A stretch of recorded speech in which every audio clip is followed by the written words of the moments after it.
Good morning, everybody, and welcome to session 49 of The Stone's Whisper. And I know it's session 49 because I'm looking at the Twitch stream and it tells me this is my new life hack. You're welcome. It is a service I provide. You are the best. So last week we were doing some more traveling on our ship, ended up at an island where you guys were doing some repairs. Shauna, do you want to give us the recap of what happened? Yeah, so we ended up deciding to put on the metal cladding for our boat, which is going to be expensive and timely, but that's a risk we were willing to take, or a cost we were willing to take on, I suppose. Yeah, we headed to the island and started getting set up there. Yeah, the town was very quiet. It was kind of a sleepy town with everyone dressed as pirates, but it's fine. And back on the ship, Turnip was fishing and noticed that something kept cutting off his line, and so he dove in and saw a weird person in the water, a humanoid kind of person. And he let the group know what was going on, and Kesh said it sounded like a drowned net keeper and they were dangerous and to stay away. But of course, that is not this group's forte. Nope. They immediately did the full opposite of that, in fact. Yeah, it's really easy to guide you guys somewhere. Don't go there. Yeah, it's just like, oh no, stay away from that. We're like, okay. We are absolutely not immune to being briar patched. This is very true. So yeah, Turnip swam off, and the rest of us rowed out to him, and we got into a little fight with some drowned and some creepy woman who kept trying to kiss Hal without consent, and she was very angry about that. We don't love it. And then when we killed her, some big drowned bitch came out and got real angry and started to fuck everything up, but it's fine. He also died, and the sea, kind of the corruption that was in it, was beginning to ease. And then Turnip returned one of the bodies to the villagers and let them know what had happened. And then there are repairs for half cost, and that's the most important thing to come out of this. I believe that's it. Oh, right. And then we all got everyone but Hal got blue rot or whatever. We all got sick, and so Hal was aggressively curing everybody. It was horrendous. Thank you. That's it. Aggressively curing. That is such a good way to put it.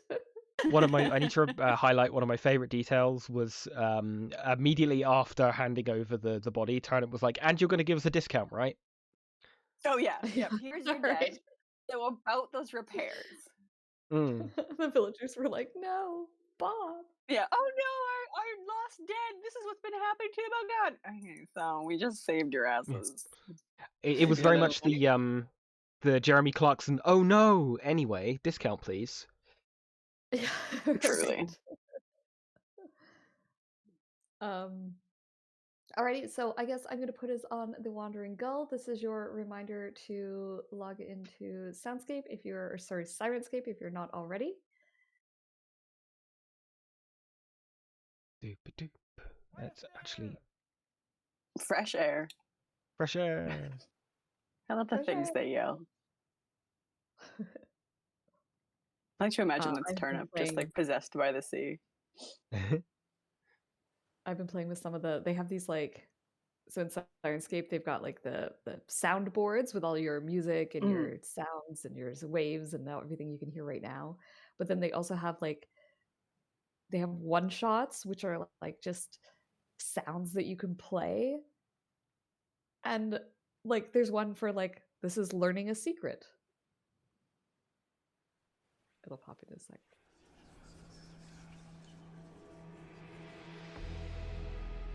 Oh my god, that's so funny. Huh. Like, it's so dramatic. I love it. And I'm just like finding places. There's like finding a treasure, traversing a portal, and I'm just like, I'm trying to find places to use them now because I think they're awesome. Sirenscape is going to direct our adventure just so you can work in all of these like niche sounds. Oh yes, absolutely. I'm just going to find something cool, and I'm just going to be like, sound. Also, I need to find more places to do this. Oh my god. I feel like every fifth sentence I say has earned one of those. Just play that whenever we get in that one. It's fine. Right. Oh my god. Okay, sorry. You guys are on the ship. I need to move myself there, and we are starting off today. For starters, it looked like your characters were not long rested on the splash page there, and I just want to remind you that you had taken a long rest. So if you need to Long update your rest. Yep. sheets, please do go ahead, because Hal had cured you all in the morning. Mm. Yes, everyone's auras are looking much healthier now. And I'm glad someone left at that. Thank you. And with that, you guys have the ship is repaired the following day. You have spent 3 days here at the island and are starting to head back out into the open waters. You say goodbye to the villagers. They thank you once again for, saving them from this curse and the drowned net keepers. And you take a look at the bottom of the ship for starters. The cladding that they put on, it seems to be a really good job. I think we talked about this last time. The guy knew what he was doing, and you have a really decent hull on your ship now that will definitely protect it, especially moving into the Sea of Moving Ice, where you know that there are ice flows and a lot of risk of doing a Titanic. And so with that, you guys start sailing off. Is there anything that you want to do on the island or around the island before we move things along? I will take Nope. the silence as a no. So out into the open water we go. You are going to be traveling for another 4 days before the next thing of any import happens. The thing about sailing at sea is it gets a little bit samey in the best possible way. There's, the bells that wake you up on a morning, you get up, everyone has breakfast at the same time because that's when the food is cooked. You don't really you can snack throughout the day, but like meals are always at specific times just because that's when the kitchen is hot. And we've discussed with this particular crew as well, they tend to eat together. So it's get up, eat your breakfast, go about your morning, repairs to the ship, working on things. Everyone on the crew obviously has a job to do to keep her going. Then there's a break for lunch, same thing again in the afternoon, break for dinner in the evening. Usually it's quiet time with, just chances to do your own personal projects, as well as sitting around playing games of cards, that kind of thing. At this point, we've kind of talked about what your characters do on the ship. But at this point, because you guys have sort of slipped into a daily routine, I'd like everyone to tell me kind of like what's their thing? What's one of their routine things that you do every day that is not something that you would necessarily have had a chance to do on shore or, since all this craziness has happened? What is something that is kind of keeping you in the flow of things? Let's start with Hal. I think Hal's new routine since leaving the island is he's just drilling anybody who's interested in how to use like a pike, basically. He wants to give them all training with some sort of weapon with reach so that if we do get into combat, they can hide behind the frontliners and still help. Yeah, absolutely. And yeah, I think Eva that will is definitely be something that... yeah. Sorry, go ahead. Sorry, go on. I could say Eva will be assisting Nope. with that, certainly focusing on like training Knots and probably Gremble on like roguey kind of skills as well to kind of complement that. Yeah. Yeah, I think the crew turns out to be pretty quick learners for the most part. I think Kesh is probably... I got keyboard sounds in the background from someone. Oh, sorry, I forgot I don't have my background mute on. I'm changing that. Oh, okay, thank you. Kesh is probably the least adept at fighting of all of the crew. I I'm not going to go so far as to say he's a pacifist, but he is definitely a little bit, less inclined to pick up the weapons. That being said, a guy is strong. And so, what he lacks in finesse, he makes up in brute strength. Captain Stonejaw is actually picks up fighting from Hal quite well. And Hal, it's probably you're probably able to guide him better than most other people because having worked in the arena scene for so long, you know how to kind of incorporate like his tail and his jaws and his claws into combat, whereas someone who's more classically trained, that wouldn't be something they've ever seen maybe in a combat before. And he tends to fight with everything he has. He's a pretty good fighter. Not as Eva sort of alludes to. She's much more of a roguey type fighter. She's very acrobatic. She's up in the masts all day, and so yeah, she really takes to more of like the throwing dexterity based weapons, that kind of thing. Yeah. Dirty tricks, survival stuff. Yeah. Yeah. Grumble is really good at running and hiding. Mm-hmm. That's probably the best that can be said for him.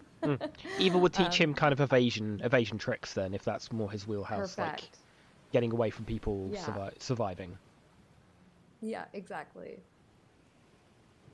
But yeah, how they it's definitely something every day at, I don't know, when do you do it? Do you do it early in the morning? Do you do it on an afternoon? I suspect it probably depends on when people have things that they need doing. So, like, he'll run it for whoever shows up whenever they show up, because he doesn't really have much else to do. He's not a big reader, so it's other than that, it's just like play with Perlavash and work out. Cool. As you're sort of one day, kind of sitting waiting for your next training session, no one's there at the moment. There is a little tiny tap on your shoulder, and you see Ticket standing nearby. And Ticket looks at you and says, I want to learn too. I mean, Hal's probably a little confused because I don't think Hal realized that this thing could talk, because all he's ever heard is like weird squeaking. But he's like, absolutely. And he picks up the nearest weapons, goes to hand it, and like, wait, maybe something smaller. Eva, do you have anything small? Yeah, I'll look through my stuff. I've probably got like a small knife or something small and bladed. I will have a look through. Because otherwise, he's getting equipped with a crowbar. So Ticket does not have very much language at all, but having lived amongst the sailors, you do learn how that she has a little bit. She probably had to ask someone how to say, I want to learn too. But she mostly communicates with you through little squeaks and maneuvers, but she does have a few words. And she's an interesting fighter. She's quick. She's got that going for her. Obviously not very strong, but kind of cheeky, kind of like, the sort of like hiding behind you and popping out and stabbing you in the back. That's the kind of stuff that she's capable of doing. And she quite often comes when there's no one else there. She doesn't like training in groups with anyone else. So you only ever train her when she's alone. When you're alone, that's when she comes and finds you. You learn a little bit more about her. She's very easily distractible is the first thing that you learn about Ticket. Like Cora on steroids, kind of distractible. She is, she'll have her dagger and she'll be like ready to you'll be like, okay, hide somewhere in this room and then jump out at me and try and attack me, and you'll leave the room, you'll come back in, and Ticket just like you have to start looking for her, and it turns out she's sitting in a cupboard eating like popcorn that she found. I feel seen. I think learning like what her particular skill sets are and knowing that she's not really comfortable with training with anybody else, the stuff Hal's gonna show her is gonna be like dirty fighting stuff. If they've got a strap on them, cut it. If they've got a belt on them, cut it. Just like make it awkward for these people to fight. Awesome. And then whenever she's not around, Hal's probably just talking to Eva like, show me your dirtiest tricks. I thought you'd never ask. Hell yeah. And he's just studying and like taking notes as best as Hal can. He's not great with the letters. Hal, you start finding that like there's booby traps set up for you all over the ship. She starts like practicing. Actually, probably she practices on everybody. I think everybody sort of becomes, probably Hal more so because he's her teacher. But I think all of you find yourselves one day like sitting in a chair that's like slathered in honey for some reason, or just stuff. Your shoes are tied together when you go to get up and walk away. Maybe someone's belt gets cut once before she gets she cuts the captain's belt once, and the captain gives her a right talking to, and she learns she's not allowed to do that to the crew. I do need you to know, Kirsty, that if anything bad happens to Ticket at this point, I am coming to your house and I'm stealing your coffee maker. I'm going to throw it in the nearest lake. Okay, you cannot. No. This is my only warning. Nothing bad happens to Ticket. Yeah, you can kill everybody else. You can kill me. It's fine. But if Ticket dies, I'm rioting. Yep. I will. Note to self: put Ticket in danger at every possible opportunity. No. I will also say, if you engage in a prank war with a trickery cleric, it is game on. Awesome. Is that your new routine, Cora? Is that what Cora starts doing? That definitely becomes a large part of it. Coming up with increasingly, obviously not harmful, but just like increasingly weird ways that are like gonna linger with you for a while afterwards. It's just like, why that? How that? Awesome. Yeah, Ticket is fully on board with this.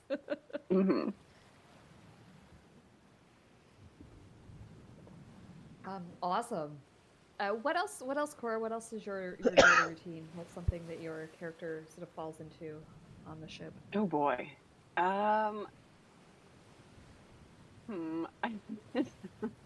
I do feel, unfortunately, that the fight with the drowned was especially, I think, a bit disturbing, and she didn't realize until they were back out at sea. And so I think there's a bit more, imbibing here and there. Okay. Just like, don't think about the drowned people. Don't think about the people that you've drowned. So it's half like jovial prank war and half just like, don't think about the horrors. Right. Maybe the prank war helps. Yeah, I think the prank war is back just in your like, mind for a while. Yeah, it's good medicine. How do the rest of you react to Cora? I know Hal has in the past sat Cora down and had a little intervention with her. Hal, do you notice that she's drinking a little bit more? I mean, he probably does, but he's so distracted right now with the fact that there's fathoms of water and God knows what below him that he's sort of distracted between that and the training and everything going on with the stone, that he's just sort of like, it'll sort itself out or it won't and we'll deal with it. Okay, cool. Eva, you said you were spending a lot of your time training. Is there anything else that you kind of do? Yeah, she'll spend most of her time training the helping train the crew, helping Hal, helping teach people dirty tricks, survival stuff. She is going to notice Cora drinking more and is probably going to try and kind of just gently spend more time with her and try and get her to talk about this and try and kind of help her get through processing the ship. Okay. Like, she's not gonna like actively be like, you're drinking too much, etc., but it's gonna be more sort of like just being there, being someone to talk to, being receptive. Awesome. How does Cora react to that? Cora loves people. I think that she's not a lone wolf by any means, so I think that is is very welcome. I think it serves as a good distraction. I don't know if it fixes anything, but I think it is a welcome aid. She might also brainstorm some ways of getting back at Ticket with Cora as well. Oh, hell yeah. Aid in on the prank war, because like not mentioning that she's kind of helping to fuel Ticket's side of things, but having fun kind of fueling things in both directions. Awesome. Cool. And Turnip, what about Turnip? What's he getting up to on the ship? He is the one that's the most used to routine. God, I don't know why I think so hard to say that word. Because it's morning. Yeah, he's the most routine type person. He's gonna do exactly the same thing he did since the first time the first morning on the ship, which is to take a morning dip, wash off, eat, enjoy the sights, talk to animals if they come around, and fish.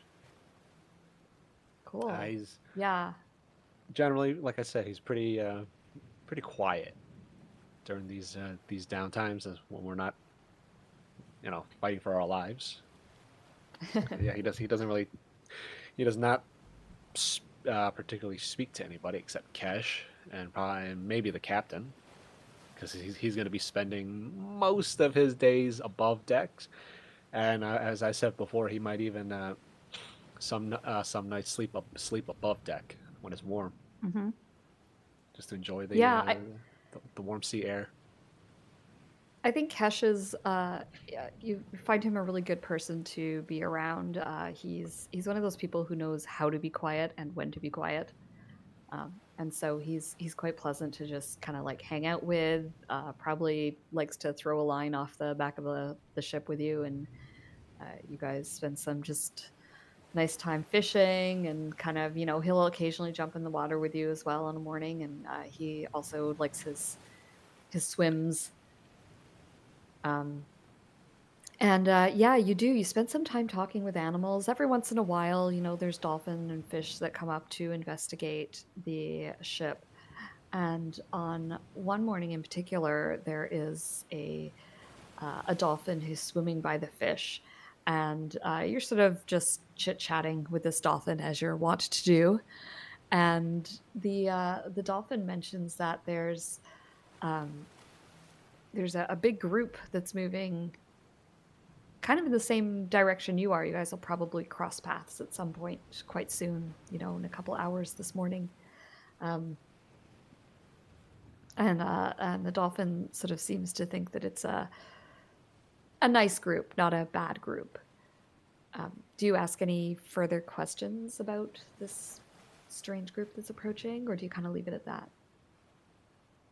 Yeah, I mean, if they have answers to give. Yeah, what do you want to ask?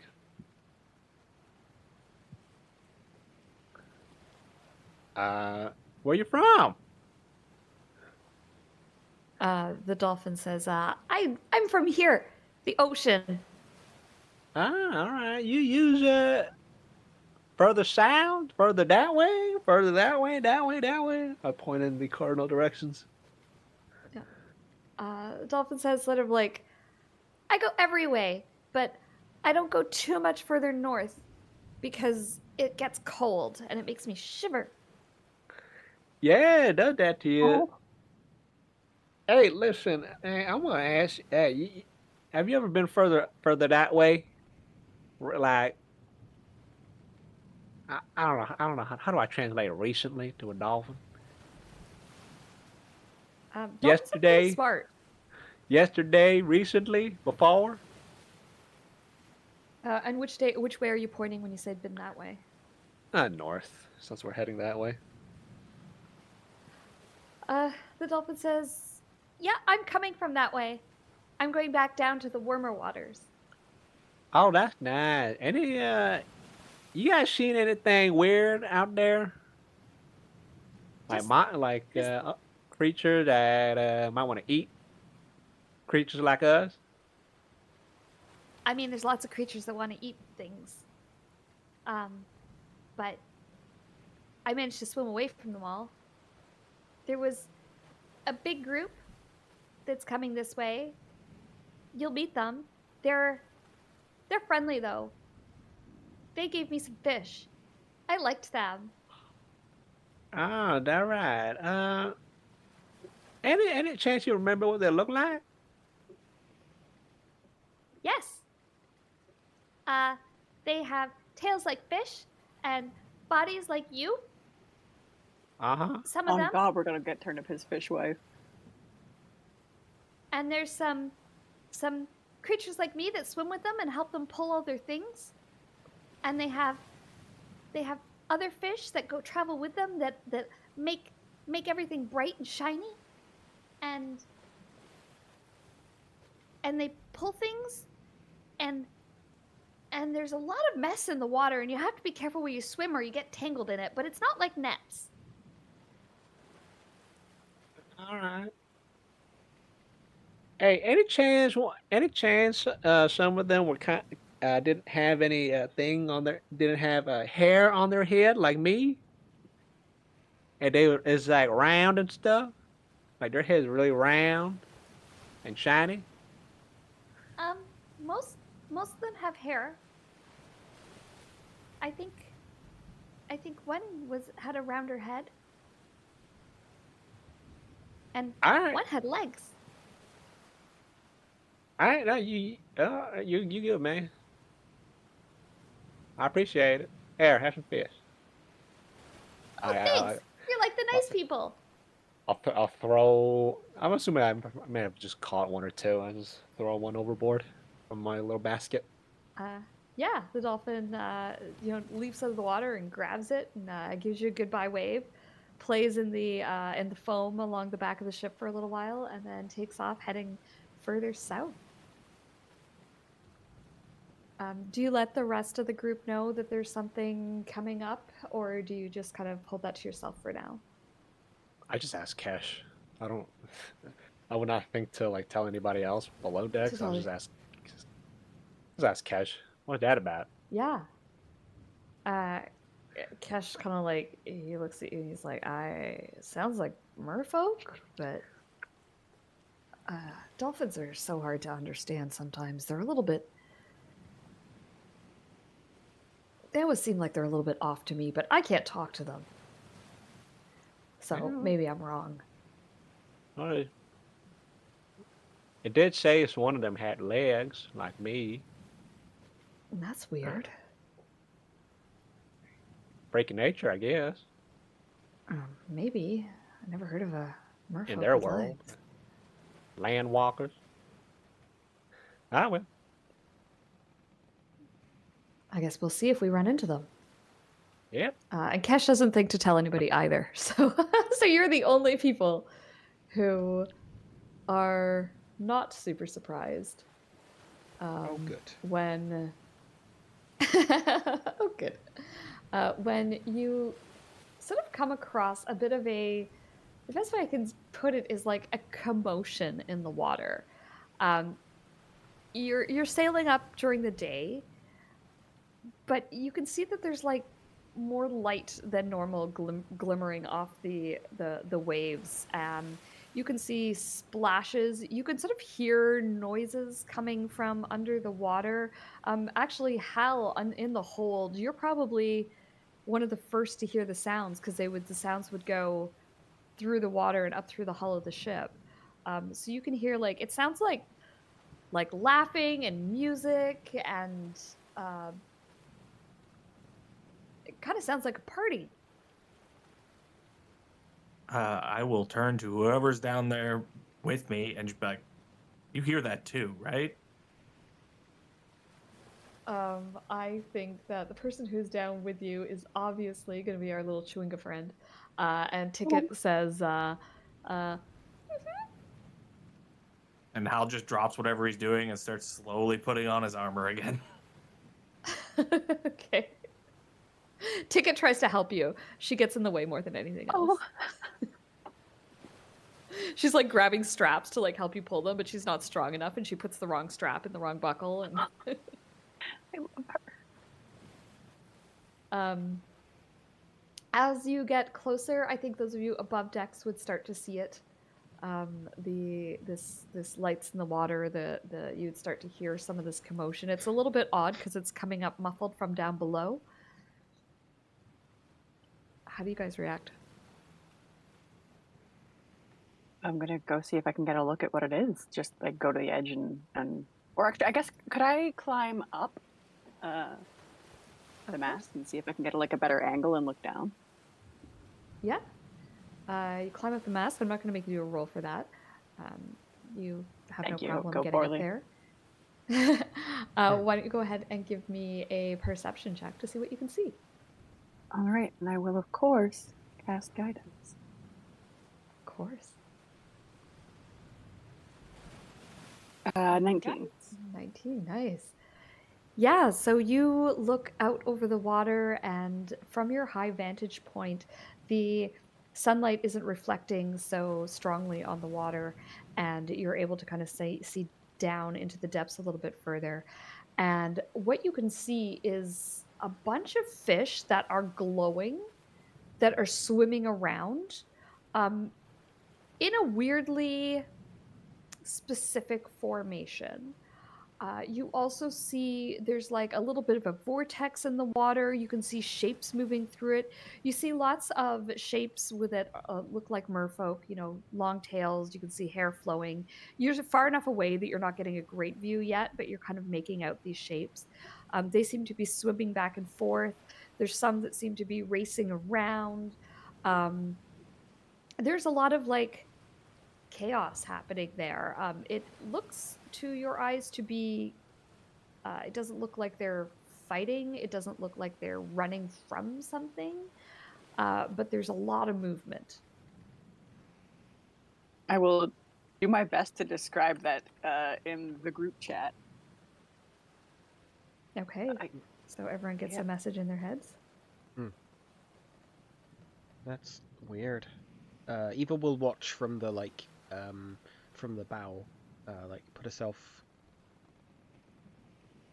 She might even climb the foremast and watch from up there. Actually, thinking about it. Yeah, Eva, having had it described to you from Cora, you see what she's talking about. Your ship is headed directly in that direction. Kesh has not changed course. And they're it's beneath the waves. This is all happening. It's beneath the waves. Okay. She'll kind of. And in fact, sorry, go ahead. I was going to say she'll yell back to Kesh, basically what she's seeing, and ask if we need to change course. He sort of shrugs and says, "That's up to the captain." Captain.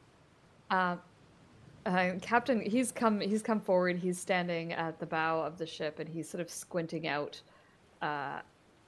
trying to get a look at what's going on. You can sort of see the indecision in his face. Like, do I jump in and get a closer look?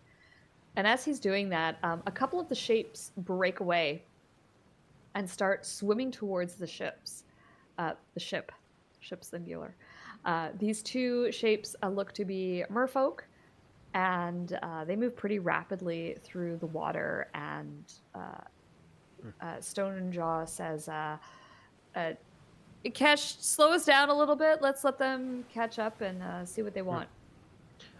Eva is going to try and hide in the rigging up here just to kind of get herself out of view. And sure, go ahead, give me a stealth check, please. Oh, could I? Nice. Eva becomes one with the rigging. Was she even on the ship to begin with? Did you ever meet her? Can you even really tell? I'm doing the exact opposite. I'm sitting on the cross beam up there, just swinging my feet. Awesome. Okay. Turnip, you're above decks. Do you go over to kind of where the captain is to see this creature, or are you hanging back and as well? I'll probably just be dangling my feet off the side, just sort of peering over and see what's up. Okay. And then Uh, I also remember, and I would remember that that the whole mermaid thing, and I forgot to tell everybody. Huh. Well, oh, I I was got a wondering rumbly what's all the tummy, sorry. hoopla. Yeah, well, so Hal, you're downstairs. You're about halfway through putting on your armor, and these two creatures make it to the ship. They surface and are sort of swimming alongside. They're quite easily able to keep up with the ship as it's slowed at this point. And Stonejaw looks over the bow and says, "Hello, I'm Captain Stonejaw." And they wave and say, "Hello, how are you doing? We just saw you passing by. We wanted to let you know that there is a festival happening down below you, and you should come and join us. It's a beautiful day. We've got all kinds of games and entertainment to play. Come join us." Oh my god.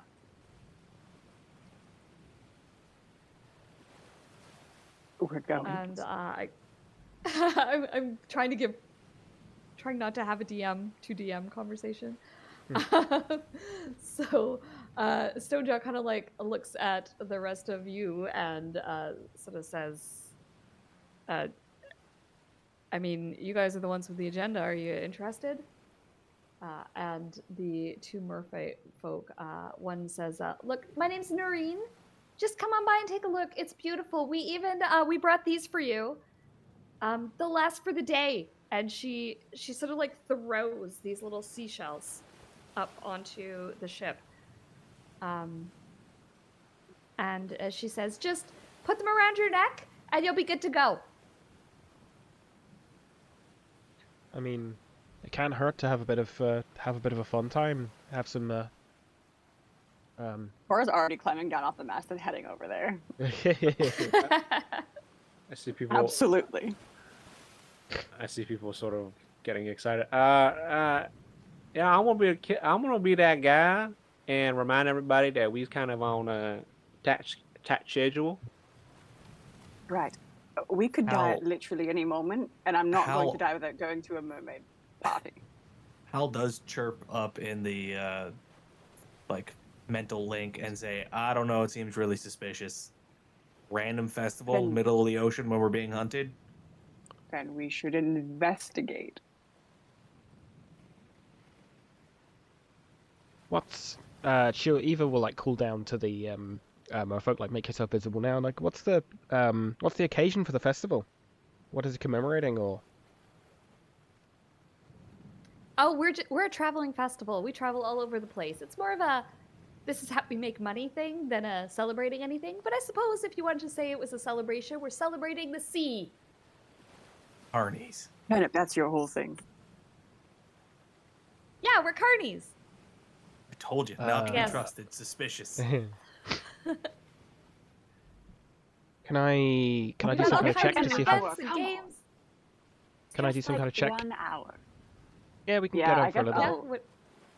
I'll insight check as well. Yeah, I would like to like insight or just to know if I've how much I trust that.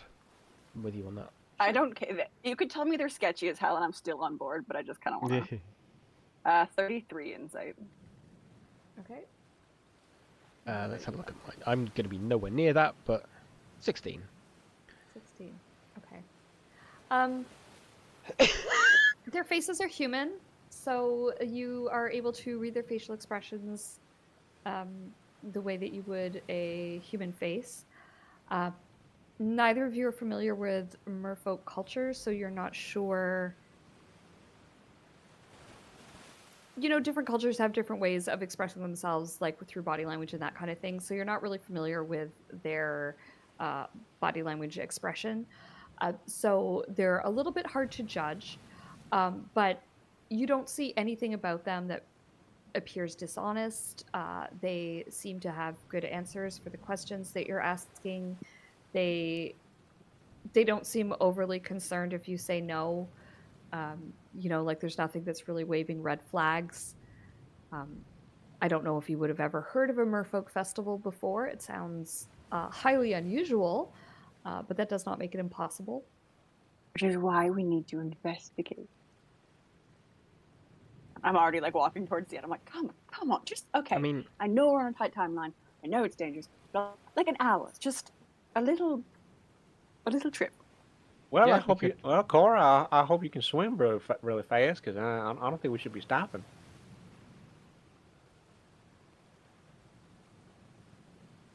That's right. I turn should to put the my foot. others. That's Come right. I should on. put my foot down. I know you're right. I Mm. should put my foot down more. That's what I'm doing right now. I'm gonna Goddamn, get turn off me. to Captain Stonejaw and she's like, "Come on, do you really want to pass up on this opportunity?" You are the group that has hired our ship, so when I receive a direction from the majority of you, that is what I will do. I will look at. I'm in Eva. favor. Come on, I'm in favor of going to see Hal. this for like an hour or so. Hal, when are we ever? Think of the stories you can tell. You partied with merfolk. In the water, all of that water, no thank you. And Hal's like pulling out pikes and javelins, and he's just lining them up near the bottom of the stairs. Oh my God! Come on, it's just a little bit. Just a little bit. I won't stop you from going, but I'm staying here. I got a box to protect. Yeah, we ain't doing none of that, man. This is kind of the fate of the world type stuff. And Yes, it's dangerous. Yes, we could die, but like, come on. We're gonna let And life you- pass you- by because you're scared of it. life passed me by. I'm younger than you. I don't think you are actually. I think I we're the think I'm like second 23, maybe 23, 24. Yeah, there? I think Cora's 22. I think you're the Alright. second oldest. Eva's the oldest, you're the second oldest. Yeah, there's a reason she acts like a fucking teenager because she's barely not one. I think Hal's the youngest. Then as and then as the older one, and I Oh, shall don't bear pull that shit on me. responsibility. I mean, And I'm older than you. I'm older than you, Turnip. I think Hell yes, I Eva, outrank pull you in rank. that regard. all right, then go ahead. Let the ladies go. Just like chill here for an hour. Why don't we We'll be stop back. for lunch or something, and we'll be like We half an ain't- hour. Well, I don't think we should be dropping anchor, man. There's nothing to drop anchor on. We're in the middle of the ocean. I don't know how ships work. Captain, would it be possible to stop here for an hour and then we'll come back up and resume on the way? Like I said, once I hear a majority vote, that is what we will do. Hal, I bet they've got crazy food down there that you will never get anywhere else.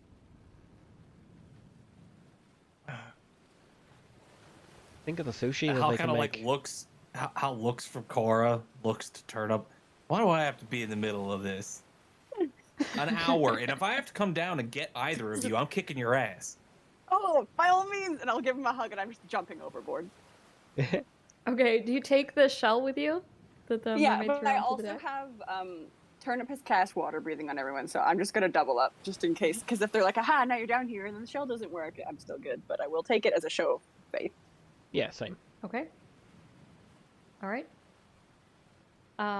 When you put the shell on, nothing happens until you jump into the water. When you then jump we into the die. water, you find that your head is encircled in a bubble, Ooh. and you're still breathing air, and you're just looking through this bubble. It's like you're wearing an astronaut bubble head suit. Do you know what I mean? Yeah. You also have a swim speed. Oh, hell yeah. This is how the other half live. How many of those Let's go. shells were there? There was one for every member of the crew. Perfect. I'm gonna take the Including- one that was meant for me, and I put it on Perlavash, and I say, "You keep an eye on them, and then you bring them back if something goes wrong." I think Perlavash is like, Yes, I was hoping you would let me go.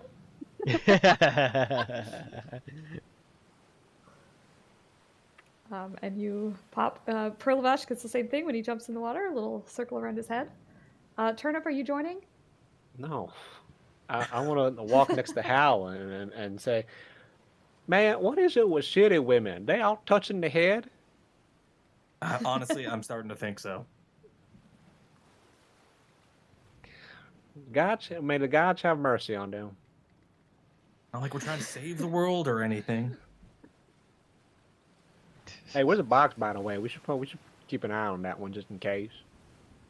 Yep. And Hal just starts stomping back down the stairs. Yeah, Go you sit got on the it. box. You need me, just holler, all right? You got it. I'm here. I cast my line out again and shake my head. Okay. Oh, hell yeah. Oh wow.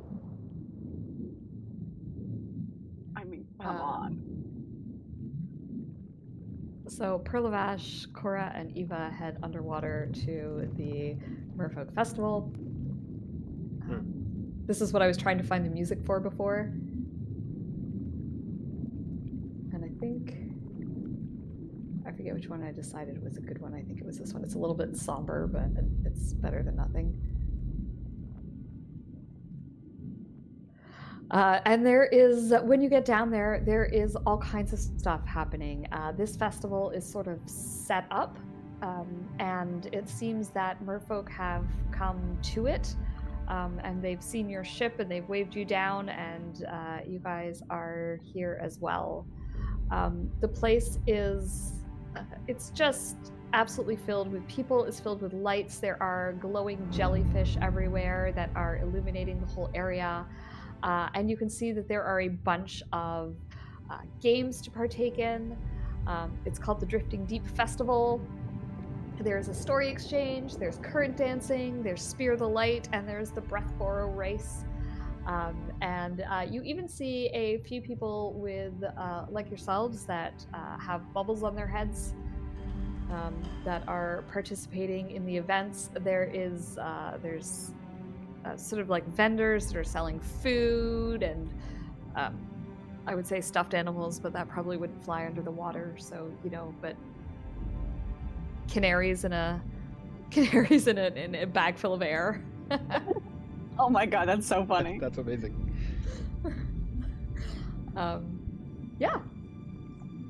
And imagine the music is happier right now, but it was very hard to find underwater sounds that had like a happy, upbeat music thing attached, and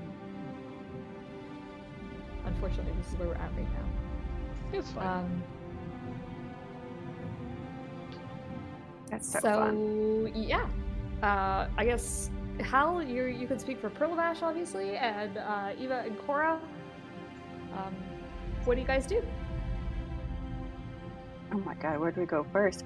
Cora looked like a kid on Christmas right now. We're in fucking jam. Eva's looking out forget. for. Sorry, go on. We cannot forget to bring Hal food after this. And Oh, absolutely. Maybe forgive us. Get him something good.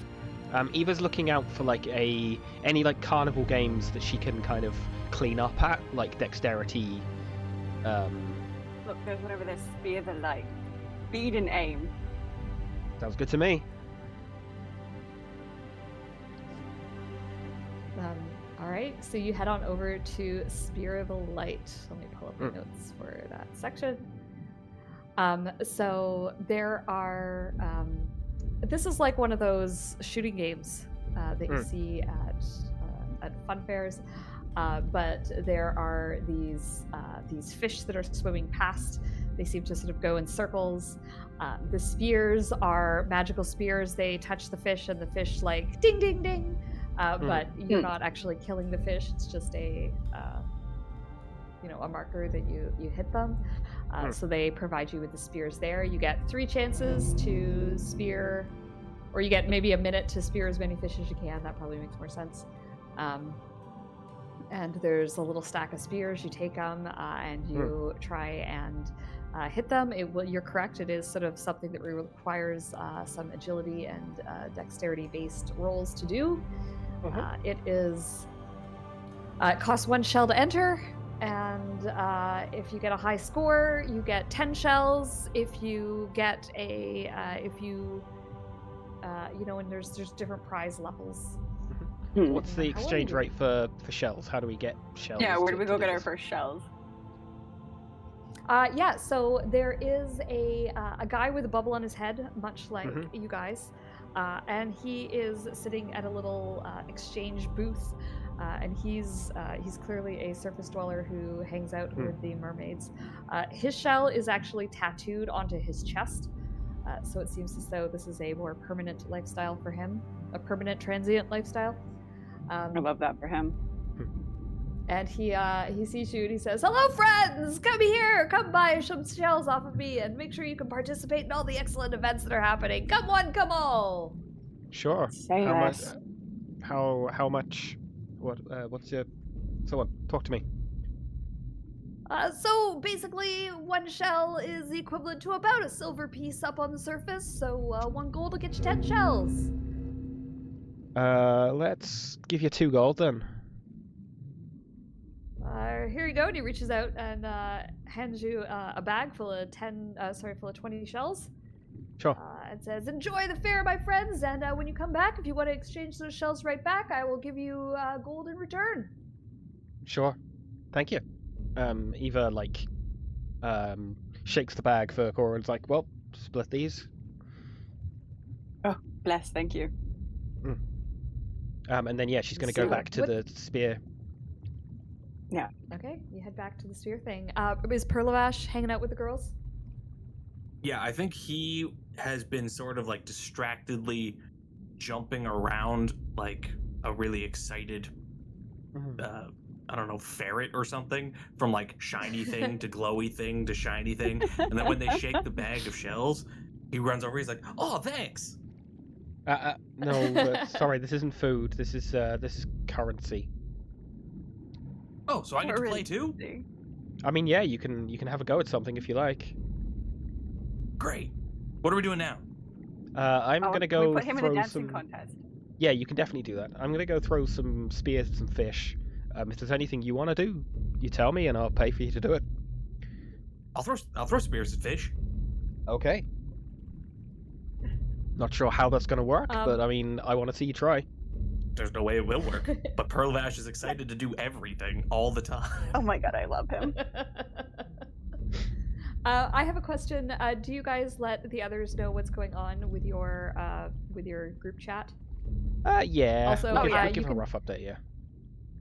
This is an AI image. I had to get a computer to generate it because I couldn't find anything, and That's I a just shame. noticed that this guy has 2 tails, and it's creeping me out right now.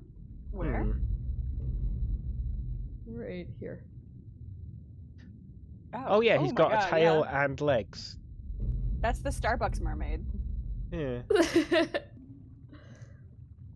Weird. Yeah, I will. I won't give him like a full play-by-play, but they'll get a description when we first get down here, and then I will describe the food in detail to Hal.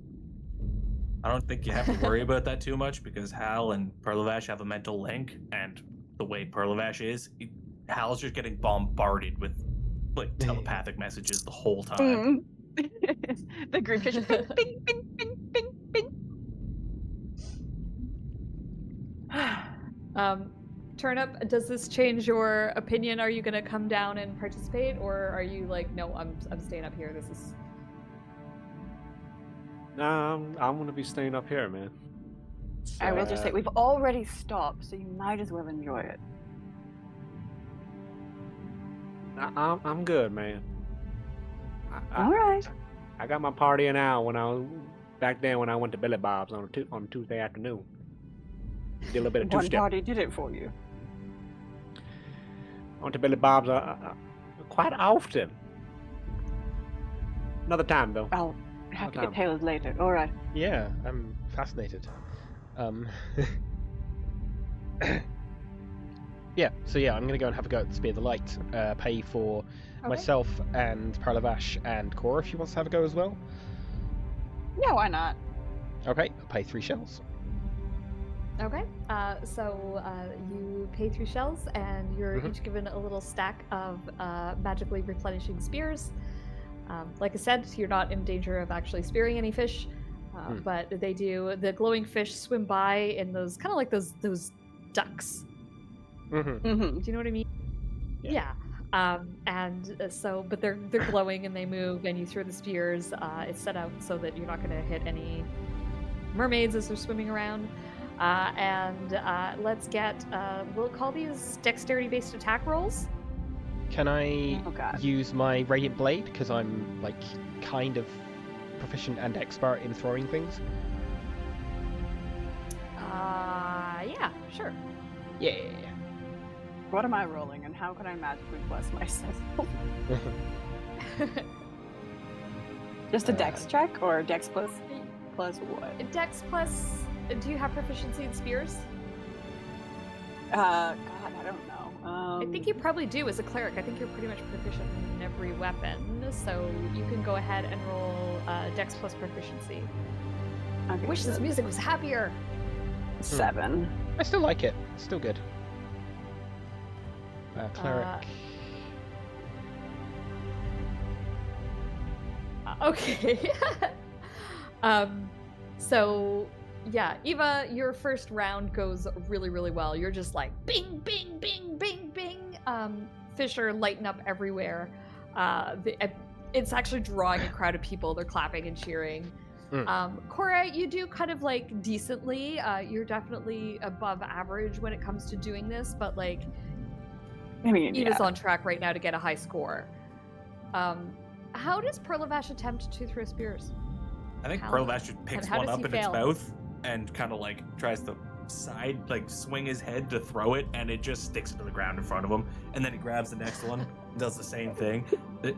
Even though he knows he's failing, I don't think there's any loss in like exuberance or fun. Mm-hmm. No, it's he's getting to play, Yeah. right? Awesome. Yeah. Okay, let's get another round of dex checks thrown around, please. 18. Oh, 11. A little bit distracted by the by Perlavash, probably.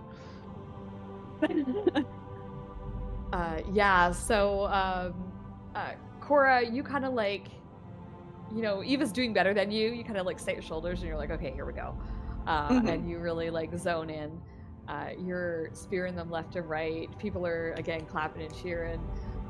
Eva, you're doing okay, but you're kind of like, what the hell is Perlavash doing? And you miss a few fish. A couple of your spears go wide. Perlavash, Hal, tell us. I think he's getting too into it, and at some point, like, nearly hucks a spear at a patron or like the person. Oh, running possibly the Eva. booth. Well, possibly Eva. Yeah, maybe. Like, Possibly Eva. yeah. Yeah. Eva has to dodge the spear, and that's why she gets an 11 rather than yeah. This is the Awesome. beginning of the alliance between Cora and Perlavash. All right, and let's get our last set of dex checks, please. Come on, let me beat the See. rogue. I'm hoping I get somehow worse than a 4. Oh, Oh my god! Natural Oh. 20 for 27. Oh, 25. You narrowly beat me. All right. I think. Actually, I'm Yeah. going to like because Eva is competitive. She is going to use a psionic energy dice. Because my it's, God, it's get the when fuck she's doing outta an attack here. that she has proficiency with. So +7. Ignoring the. Awesome. I stabbed Eva. Ignoring Okay. the damage. Yeah, so Cora and Eva, you guys are both locked in at this point, and like Cora, you just start like, I got this. You're in this zone. You're like, I could miss a fish now if I tried, but somehow Eva's faster. She's just as accurate, but she's faster and she's hitting more of those fish than you are. And at this point, the crowd's just like, "Oh, I gotta look at this! This is crazy! I've never seen anything like this before." And the vendor is like, "Look at this, people! Can you not see how easy this game is? These two people just coming up from the surface. Both of them have just broken our record. Congratulations!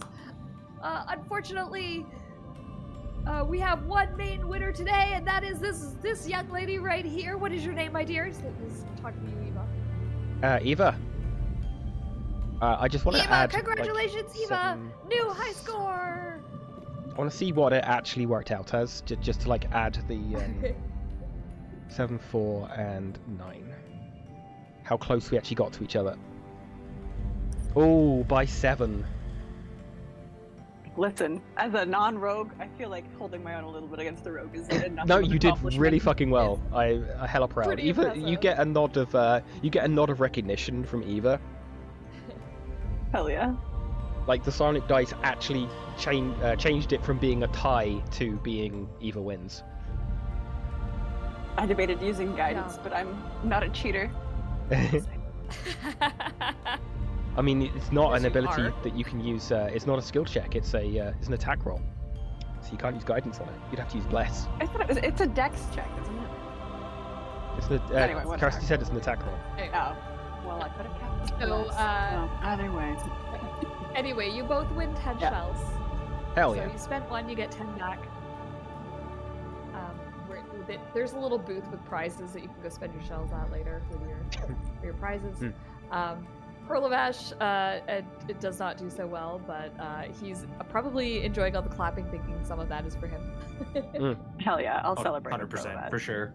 Yeah, 100%. Awesome. And with that, let's just head above water for a second and just check in with Hal and Turnip. You guys are on the fish. So some of the crew has gone down also. I just want to say, I think that Knots will go down. You know what? I think they probably all will. Maybe Cash will stay above, keeping an eye on things. But I think everyone else goes down to have a look, including Ticket. And they're off, trying their own things. Ticket is kind of like tagging along with Knots. And the rest of them are kind of separating and going and doing their own different things at the booth, which leaves Hal, Turnip, and Kesh pretty much alone on the ship.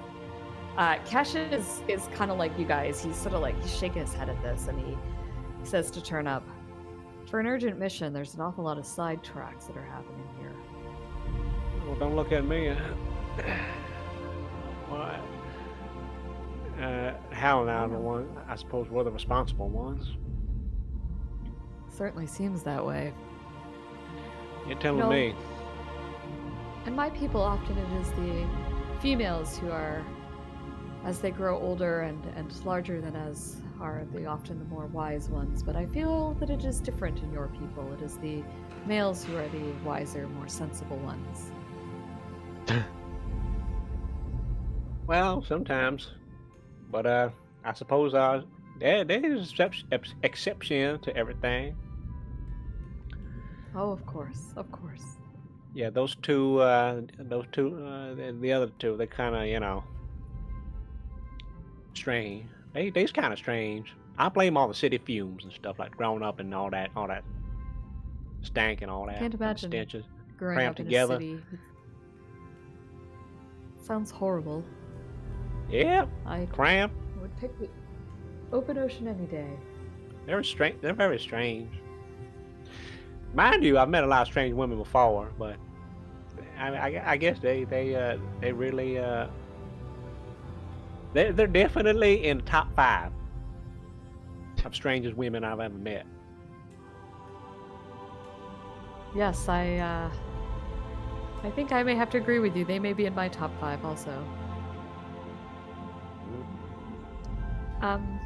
Can I get so Hal, just to be clear, you're still down below decks, you're staying there? Yeah, Hal's just having his own turnip moment and basically talking to himself as he's constantly going like, "Yes, Perlavash, I get it. There's a lot of purple and pink and things glow. I know. Yes, I get it."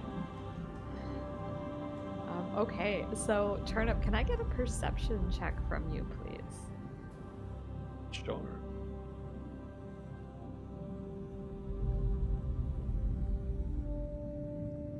Okay.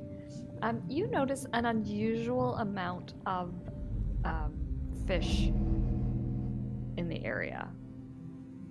There are. I'm just reeling it in. definitely- Yeah. As soon as my hook goes down, my fly goes down. Yeah, exactly. Like it's there's a lot. Maybe the festival is sort of like scaring them away from their normal habitat, but there's definitely a lot more fish around the ship than there normally is.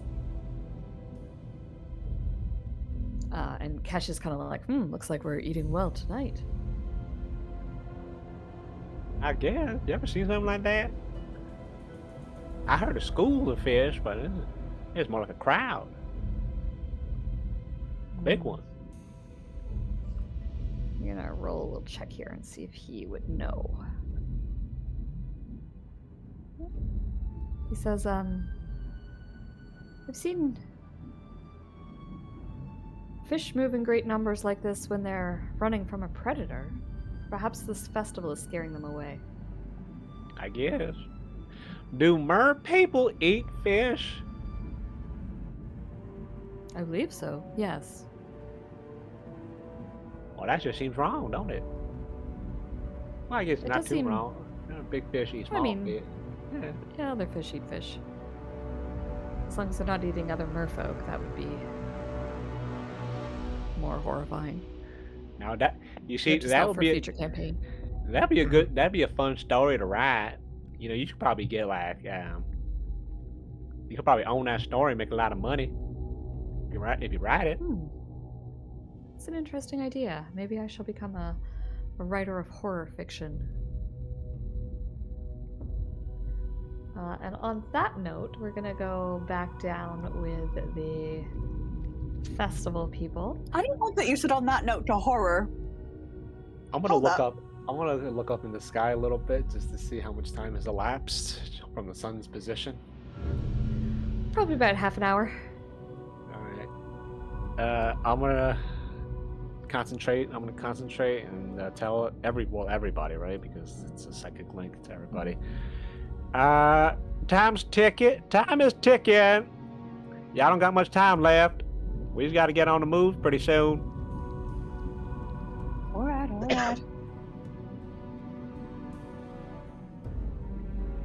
And Turn with the to Turnip's Eva. warning,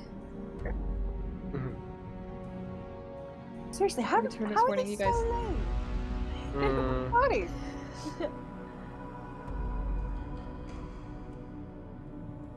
so where do you guys head next? Any preferences? I don't know. I'm gonna look, but do I see something about the champion? What is he? A champion fighter?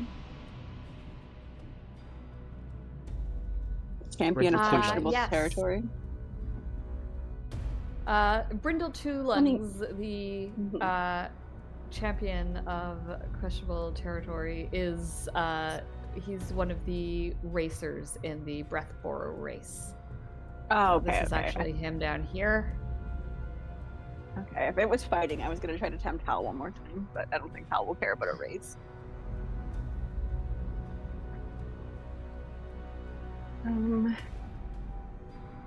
I'd like to see the dancing or the story exchange. I thought you might like that.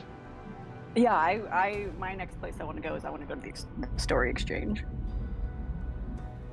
Okay. You head on over to the story exchange, and there is a woman sitting behind the table here who seems to be leading the story exchange.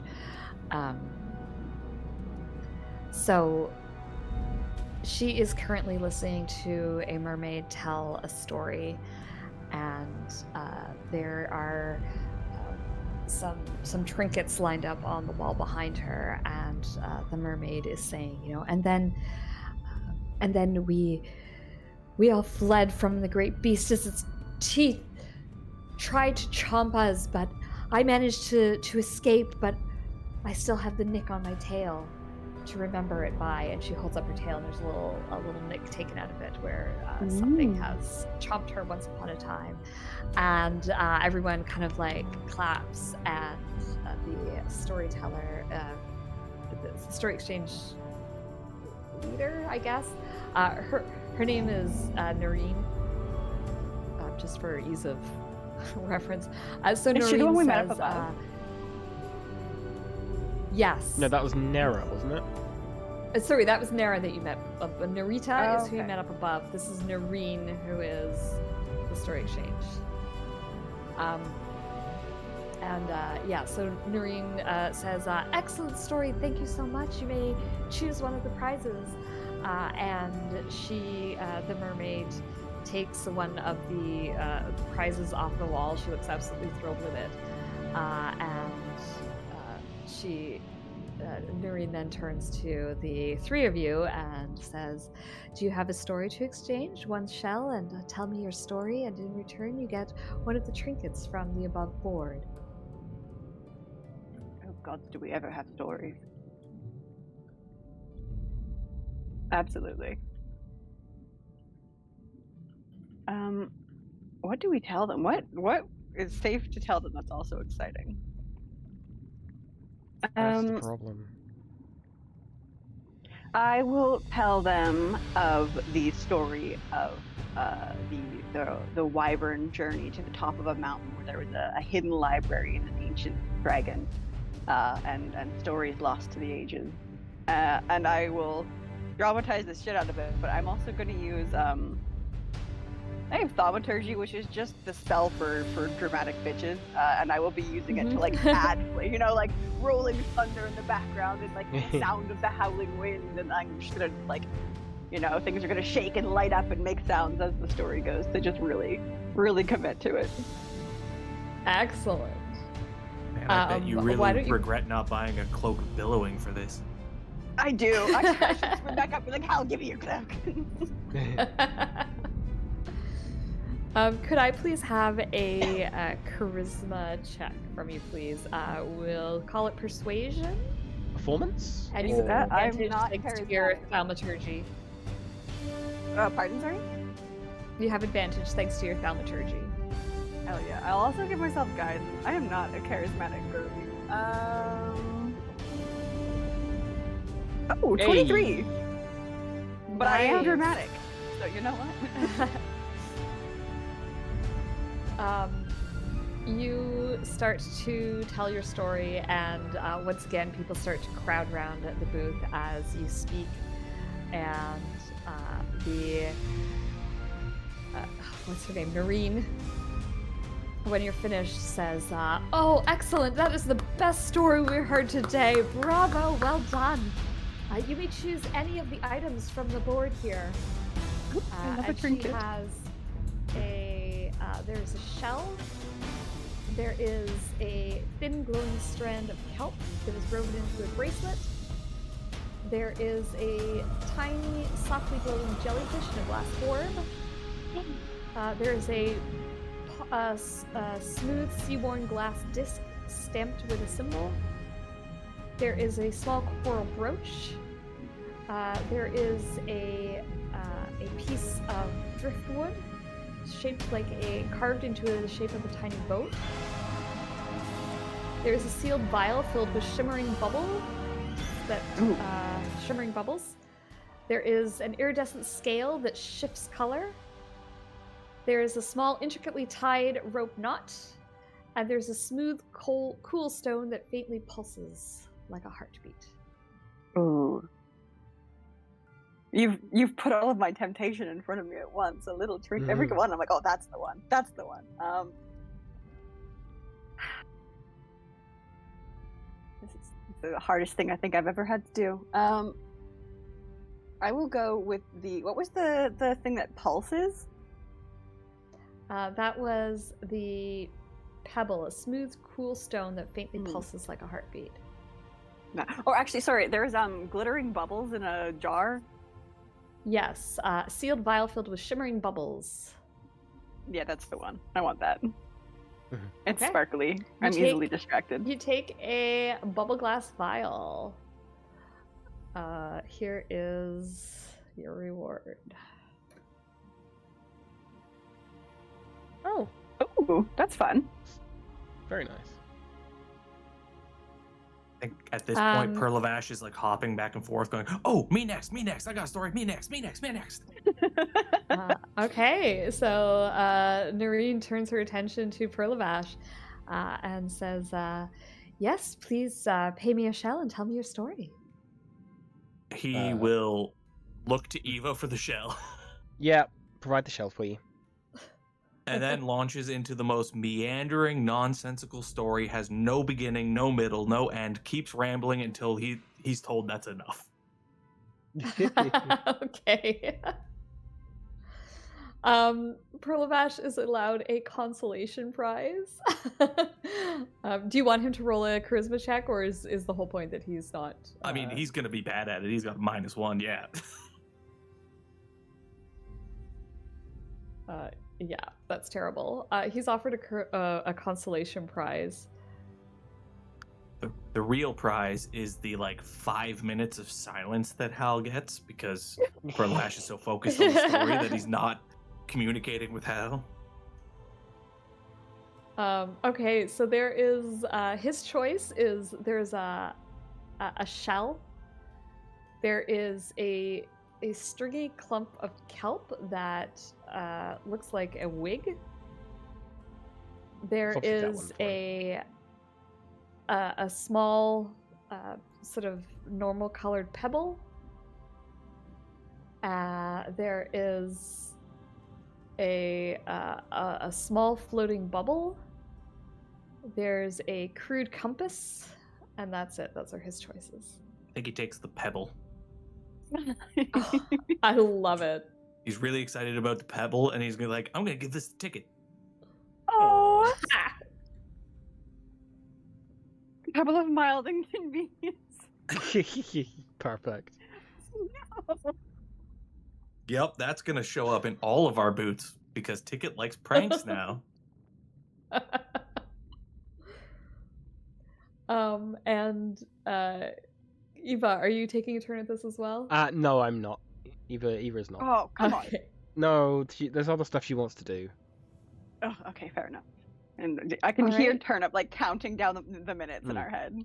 Yeah, she wants to go to So- the current dancing, and then that'll be good. That'll be her good for the. As you guys are heading towards the current dancing, all of a sudden you hear the sound of yells and screams as a great swath of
Alrighty, welcome back everybody to the second half of the Stone's Whisper. And oh, I have to put the music back on. Underwater sound. Oh no, we've fallen in again. I know, it starts with a splash, there's nothing I can do. Yes, we have Turnip and Hal up on the ship. We have Cora, Perlavash, and Eva down below at the Drifting Deep Festival. And as you were just heading over towards the current dancing to investigate that, when suddenly there were screams and yells, and a whole host of fish have just come flying this way. Can you please, I need everybody who's down there, so I need Perlavash, Cora, and Eva to please make me dexterity saving throws as you try and dodge out of the way of these fish while I put on some epic music. Yeah. All right. Cora and Eva, you guys managed to dive out of the way, hiding behind some of the booths and rocks and coral that has sort of been set up to, oh my goodness, that terrified me. That music is loud and scary. That actually made me jump. Oh. Okay, my heart has calmed back down. Oh. Okay, yeah, so you guys managed to dive behind a couple of the sort of exhibit things to get out of the way as this swarm of fish comes running through. Perlavash also manages, he takes a sort of like a couple of checks, but doesn't take any damage from it. Not all of the merfolk are so lucky. These fish just seem to be, I would say running, but I guess swimming blindly, just sort of dodging forward. And you just see some of the merfolk just it's like being hit by a truck or whatever. Like a stampede. Yeah, exactly. Yes. And they keep coming. Another set of dex checks from everyone, please. Oh my god. Yeah, dex saves, yeah? Dex saves, yeah. Ooh. Okay. So the things that you're hiding behind, the booths that you're hiding behind, are actually being hit by these fishers. They just are slamming into them. Cora and Eva, you find that they're disintegrating around you, and you kind of have to crouch down, but you manage to avoid taking any damage. Perlavash, the sort of bit of rock that Perlavash managed to hide behind, actually gets knocked out of the way by this massive shark that comes through. Oh. And Perlavash is going to take some bludgeoning damage.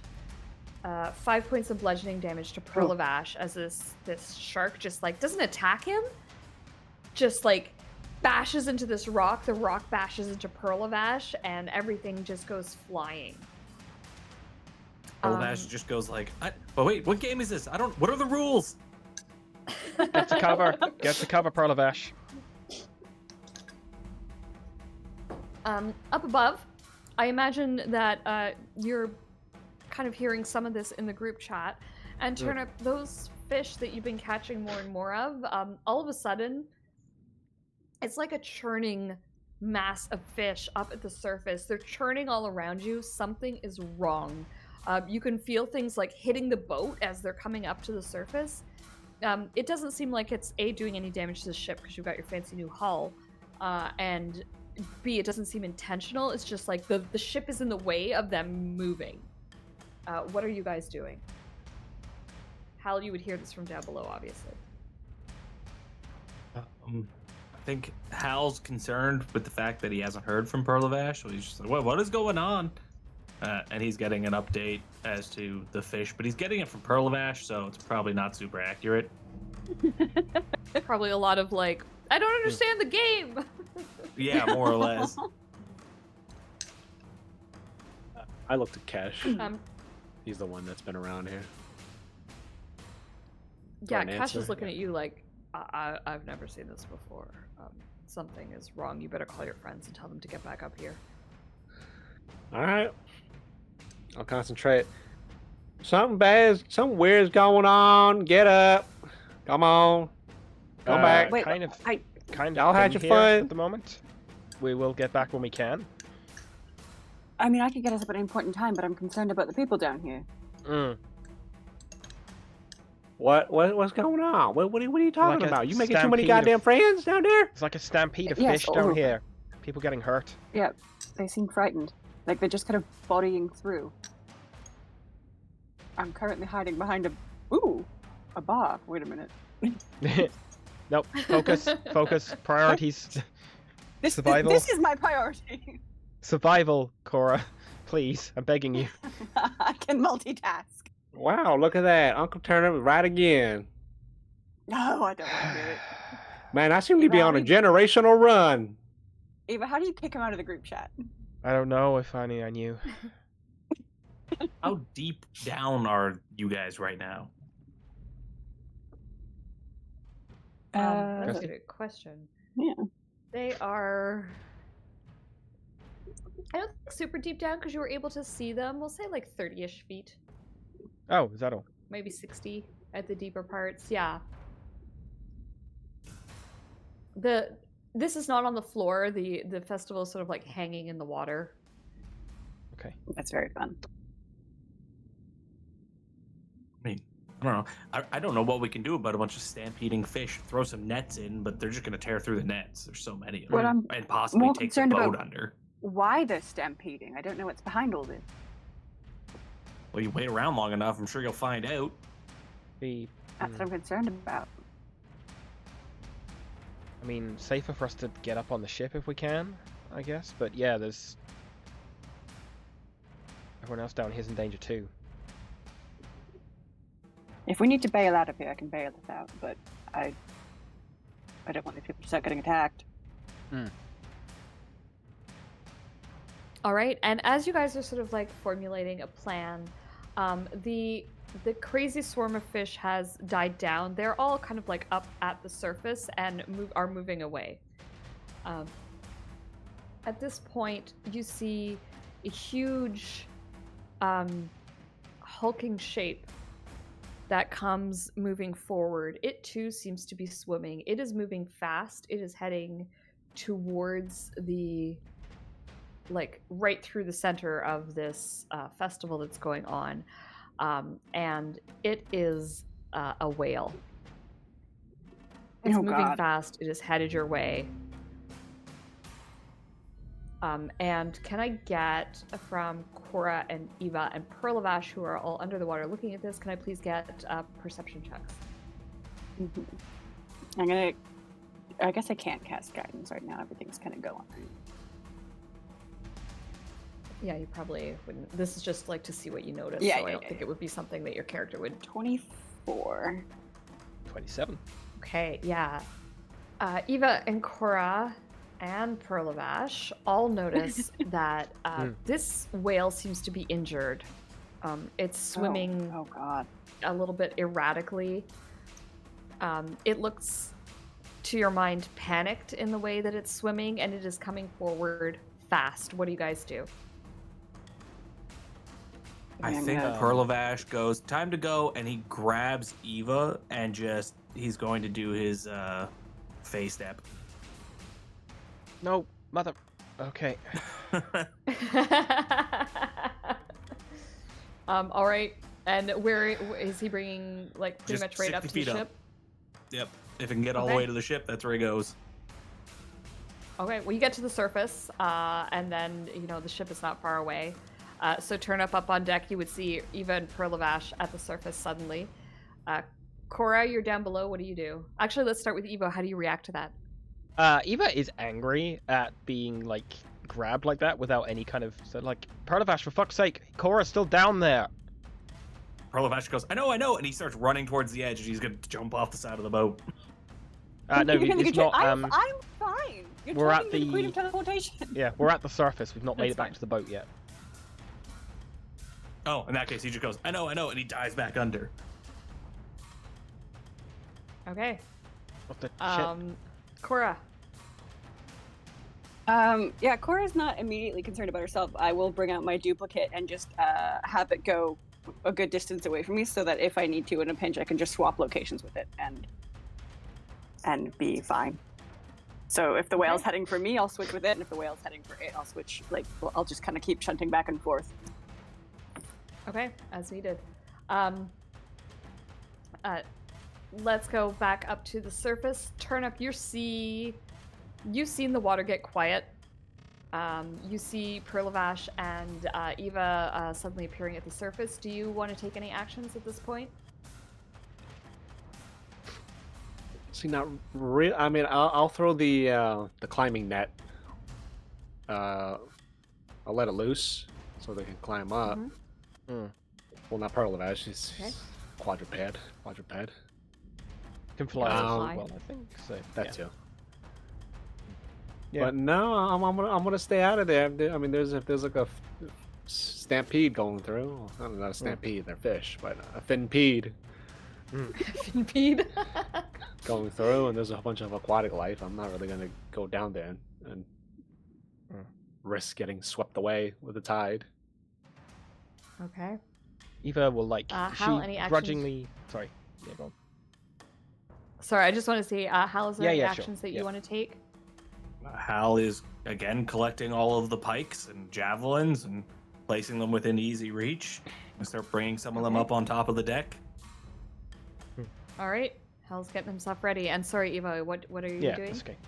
She grudgingly swims over to the boat and gets herself back on board, and says through the psychic link, there was a big ass whale coming. It looked panicked. It looked injured. It could be dangerous. Could be incredibly dangerous.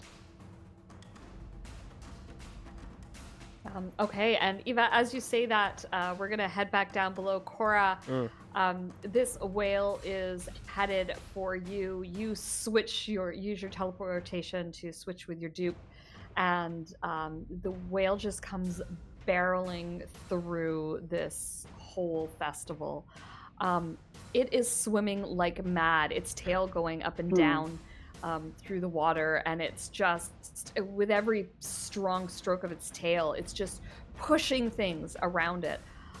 It's a big one. Where I'm gonna call it a right whale because they're the biggest, I think.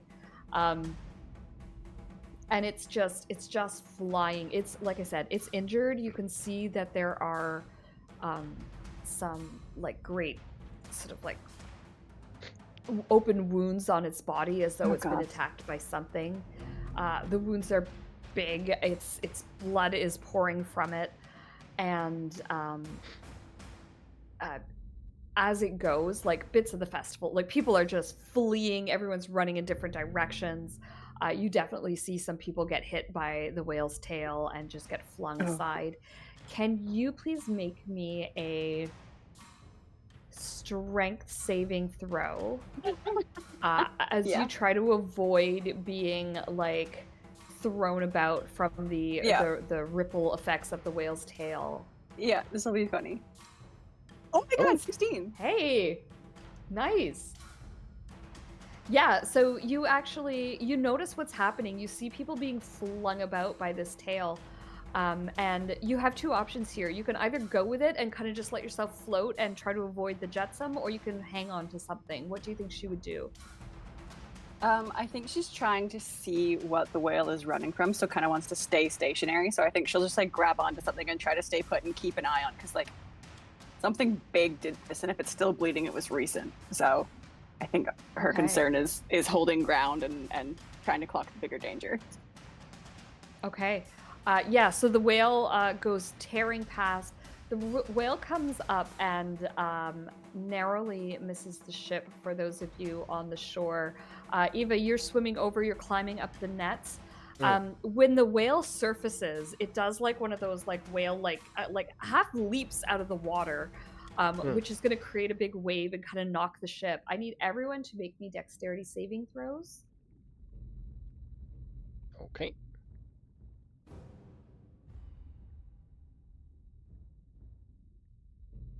Nice. Okay. Eva and Hal, you guys manage to, sort of like grab onto something, hold on, sort of roll with the ship's movement. Eva, this is the time when you're able to like pull yourself up onto the top of the ship. Hal, you're kind of like running down the stairs to grab another set of pikes and spears. And you are sort of in a narrow corridor, and you kind of like put your arms on either side of the wall to stabilize yourself as the rock happens. Turnip, you are on the deck with Kesh, and the roll of the deck just takes you completely by surprise, and you end up in the drink. Which isn't a huge problem for you because you've got a swim speed and are able to breathe water, but nevertheless, in the water you are. That whale is moving away from you is the good news. It is not stopping. It is continuing to move, but there's a great cloud of blood in the water as it goes past. Eva climbing up onto the deck. Oh, sorry, go ahead, Turnip. I'm going to chase after it. After the whale? Yeah. Okay. It's moving pretty quick, but you've got a heck of a lot of movement speed in the water, so I think that you can definitely keep up with it. What is your plan? What would you like to do? Yeah, there we go. Turnip? Speak with animals. Oh, I didn't. Did you pop it in chat? Oh, there we go. Yes. Okay. I figured that's what you were going to do. Okay, you cast Speak with Animals. What do you say to it? I'm going to try my best to get it. First of all, get it to calm down, and second of all, ask the whale what happened to it. Sorry, that was really loud. You give me a animal handling check, please. You can have advantage because you speak the language of whale. Sure, appreciate that. 21. Nice. Yeah, so you managed to sort of like calm it down a little bit. Whatever you're running from, it's not here anymore, don't worry. And the whale kind of like slows a little bit and takes stock. You can see it's in a great deal of pain. You're not entirely certain that this whale is going to survive with the wounds that it has. Unless...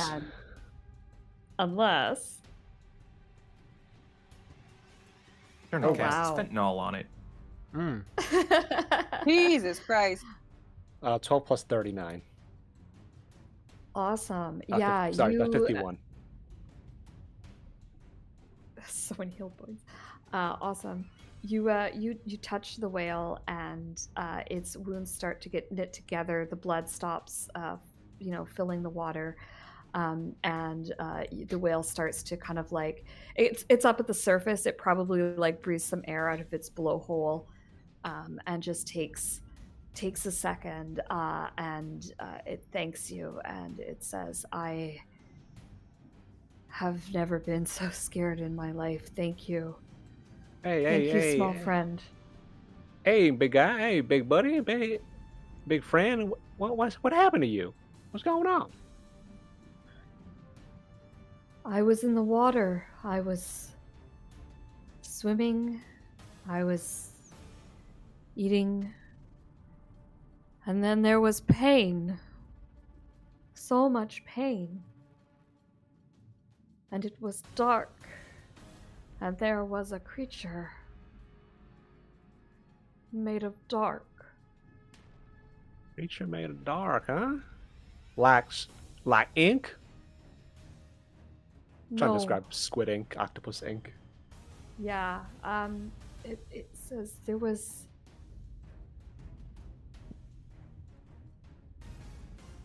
darkness around it, but not the kind of darkness in the deep where you cannot see. The kind of darkness that makes you afraid. Understood. And big long claws. I see it did a lot of damage to you. I'll give it a little. Well, I'm minuscule to it, but I'll give it a pat. It says, not sharp, but whips, Oh, like those of a jellyfish or an octopus. All right, understood. Heard. All right. Listen, big fella, why don't you? Oh, yeah, keep going. It could still be coming. You should run. We should all run. Understood, big fella. Hey, you gonna get out of here, all right? Be safe. Yes. Yes, I leave now. Please, go. And as it starts to swim away, it kind of like it turns so that its eye can see you. And it says, "It took things from me. It will try to take them from you too. Run." And it I swims understand. away. That's when I'll swim back. Okay, I'm gonna move us away from this underwater festival. It doesn't feel quite so appropriate anymore. But I am going to actually I will go with Hal on the deck, bringing the weapons on. You've seen Turnip go overboard and sort of take off after this whale. What are you doing now, Hal? Anything else you would like to do? I think he's just making ready for combat and for the rest of the crew to hopefully come back from this festival, because sailing away with the captain's ship seems like a bad idea. But he's basically just walking down each side of the ship, putting javelins every like foot, 2 feet. Okay. He's not what about perceptive, so he can't see anything coming. Fair. What about Eva? You've climbed up on board the ship at this point. Yeah. Cora is nowhere to be seen. She is going to get herself up the up back where she was before, and try and see what's happening down below. And like, is everything okay down there, Cora? She's like just watching out for Cora from up here.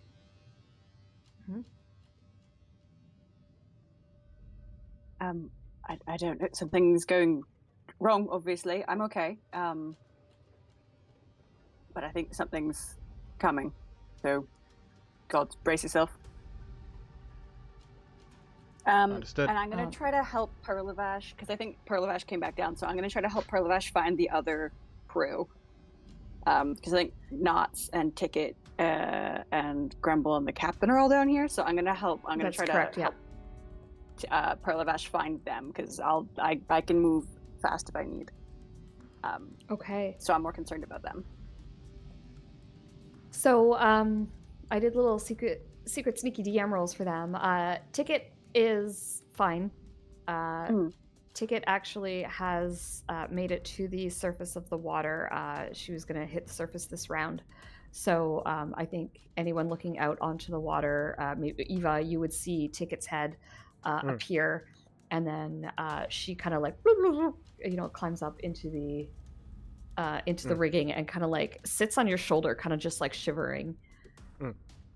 Eva will like help to dry her off while she kind of idly watches, idly helps while she's watching for the the sea down below. Okay, yeah. Captain Snapjaw, Stonejaw, I always want to call him Snapjaw. Captain Stonejaw also fared quite well. He, like all lizard folk, is quite comfortable under the water and managed to get out of the way. He is currently helping Knots, who looks like she's got a broken arm, but so she's struggling to like swim a little bit. So he's helping her up to the surface. But Cora, you see Grumble, and he is just floating. He is not swimming. Oh God, okay, I'm gonna go over to him as fast as I can. Okay, you make it over to him, and Grumble is, he's still got his necklace on, so he's still got the bubbler on his head. He is breathing, and his eyes kind of like open when he sees you, and he says, "Hey, pretty lady." Yeah. All right, come on, let's get you to safety. And I'm gonna. Does he look really injured? Yeah, he's got like a lump on his head that is like, Oh boy. Okay. you can see it already. It's gonna be like a massive goose egg and turn like Oof. all kinds of Yep. exciting colors. I will cure wounds him and then just start like pulling him to the surface. Okay. You and he could probably ride Perlavash. Perlavash has 160 feet of movement per turn if he dashes. So, I mean, yeah, I'll bring him to Perlavash, but I'm gonna stay down just a little bit longer to see what's going on. oh, I don't know if Perlavash lets that happen because I mean- Perlavash was told by Hal like get both of them back up to safety after an hour. But he's probably gonna grab like the back of your breastplate and be like, no, we need to go. We need to go now. I can keep switching. Good luck finding me. You're gonna make Mr. Hal and Miss Eva very angry. Yes, I know, but there's people in here that are in trouble down here. We need to figure out. Just give me a minute. But you're It's in okay. trouble here. I'm fine. It's okay. Just get the crew to safety. I'll be up in a minute. I'll be all right. He starts swimming away, and all you hear is like, Hal's gonna beat your ass. That was inevitable.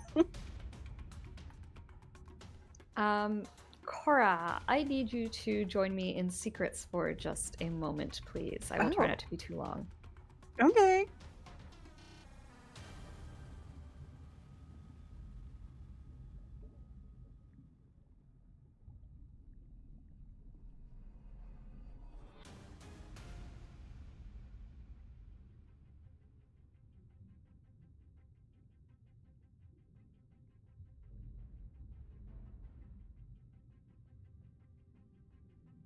Does that have a...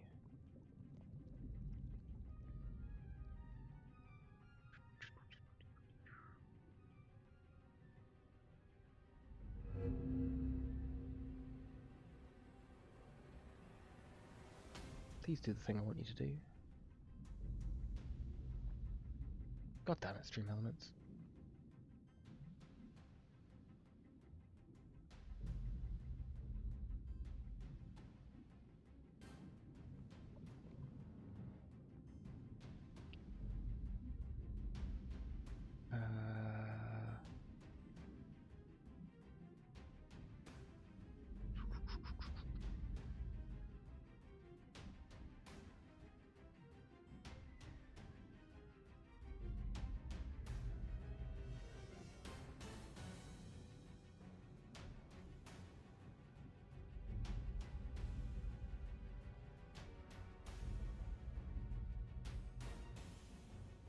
Level.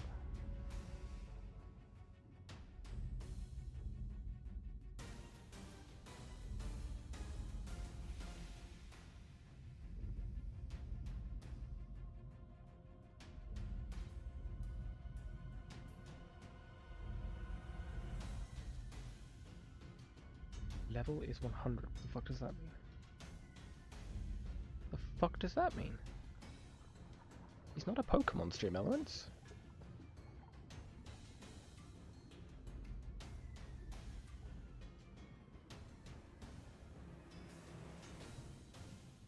Does that mean like distance to foreground or background? No, it's a user level in Stream Elements of like how, and it seems like the higher number that is, the less the moderator bot cares about them. I've just realised that someone I actually really like got timed out last stream and I didn't notice. They shouldn't have been. You just hear in the group chat, "Holy fucking shit! What is that?" You tell us. I don't know. It's massive. God, it's all tentacles and teeth. Sounds horrible. Get the fuck out of there. Christ. Yeah, I'm on my way. And I'm just gonna start to swim back up. And I'm going to try to, like, I don't know if we can put images in the group chat, but I'm just going to try to, like, really describe what I'm seeing. But it, like, I don't think I know how to. Like, it looks like a squid, but not even a little bit. And it's just it's all teeth. It's, oh my God. Oh, we're in trouble. Concentrate again and say, I think that's what the whale told me. Okay. And then I appear on the ship, but I don't. It's my duplicate, and then I switch places with it. Okay. Turnip may be above saying it, but I'm not. He was right. Yeah. Whatever you say. If this was coming for us, it would have come for us either way. Yeah, but we could have been moving when it did. Well, here we are. I mean, maybe it'll get pushed away from us by the Hallow. Like, I don't know what type of creature it is, but we might be lucky. I don't know, but we should start moving. We should. 100%. Is the crew all back up? Yes. So as Cora arrives, the crew has all been pulled up onto the deck at this point. Turnip, did you go back to the ship, or are you still out with the whale? What was your plan there? As soon as I waved the whale off, I would have began to swim back. All right, so Turnip has also arrived back at the ship, and the captain is, without any hesitation, without any requirements from any of the rest of you, is getting the ship ready to set sail. They're drawing up the anchor, the sea anchor. They are getting the sails set. It does take a little bit of time, as this is a sailing ship, to like do all those things. So you have a few moments of probably about 10 minutes before the ship is like well and truly underway. But the captain is doing everything he can to at least start things moving as soon as possible. Is there any preparations anyone would like to make? Yes. Hal is going to kind of set Marin's or Knott's arm, use some lay on hands to mend her broken arm so she's more functional.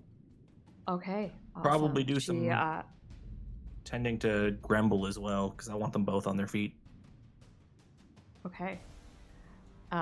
Yeah, you get them both back up and functional. When you set Knott's arm, she kind of like grits her teeth a little bit and gives you a nod of thanks. Grumble is, he's going to have a hell of a headache tomorrow, but you think he's going to be okay after you give him a little bit of heals. And Turnip is going to do his thing to get his spell slot back. Good idea. Summon my weapon as well. Prepare for a fight. Okay. That's it. Cora, what about you? Any prep? I mean, I don't think I have any spells that are useful prep spells. Cora just fucking starts praying. Which I don't think she does very often, but I think she just like panic grabs the holy symbol. Oh god. Eva's gonna hide herself. Eva's gonna hide herself in the rigging again. She is hoping that the Hallow, like she's putting a little bit of faith in that Hallow. Like Cora doesn't mess around with spells. She put a lot of effort into this, so she's hoping that it'll make the difference.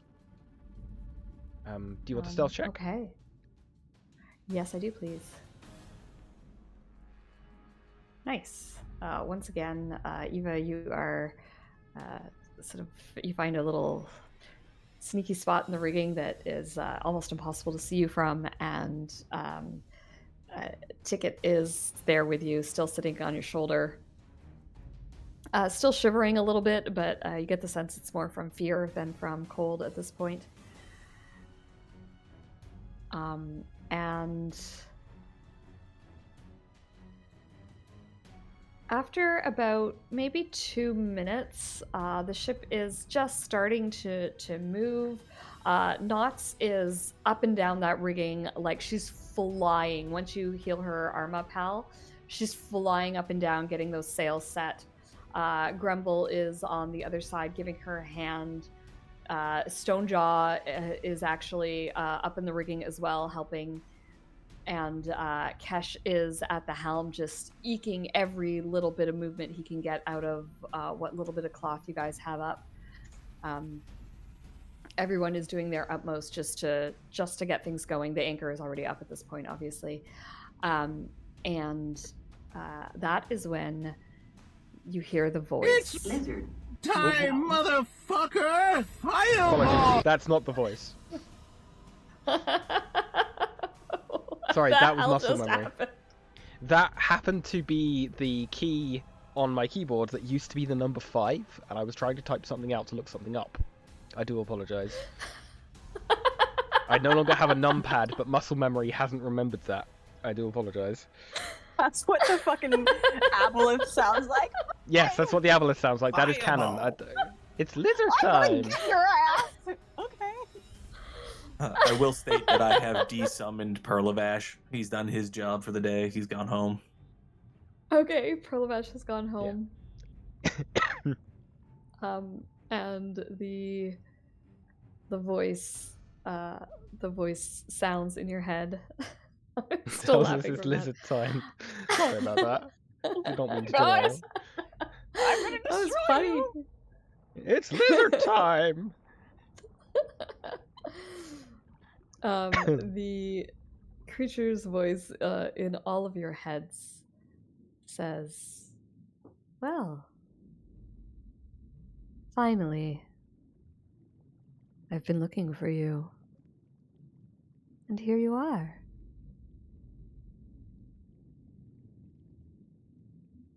Hello. How are you all this fine day?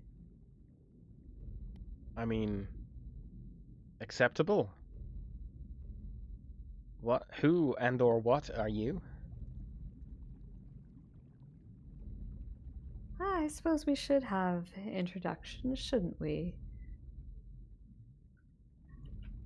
Allow me to introduce myself.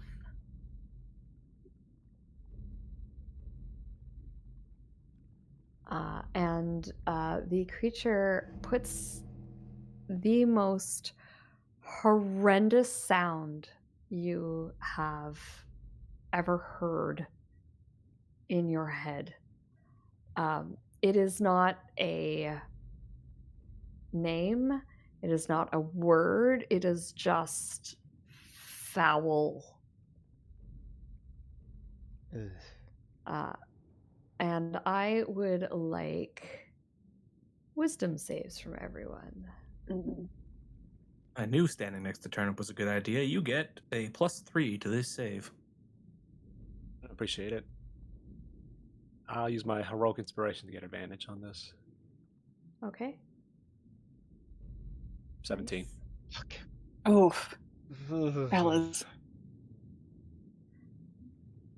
Hal and Eva, Mm-hmm. the sound of this creature's name, the feeling of this creature's name, is so horrendous that you are actually, in terms of mechanics, you're stunned for a round. Oof. It just fills you with such absolute fear and dread and stomach churning sickeningness that it's going to take you a minute to recover from that. I think Hal actually is just like incapacitated from vomiting. Oh. I think Eva's I think Eva's going to be the same. Like, yeah, that was horrible.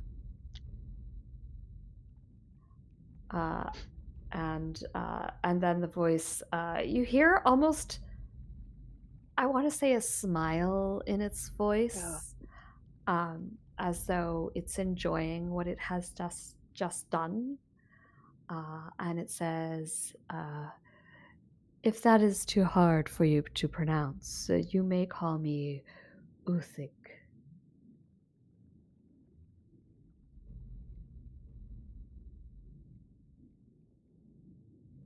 Too busy vomiting I to have reply. been hunting you for quite some time. You are difficult to find. But I thought perhaps a distraction might be the way, and sure enough, you could not help yourselves but investigate the Merfolk's festival. Hal just glares at Cora while he vomits. Yeah, I also look at her. Cora looks a little sheepish. I look at both of them. I look at both of them actually, and shake my head slowly. Eva is immune to shame. And Cora's not ashamed that she went to the festival. She's ashamed that this has put them in danger.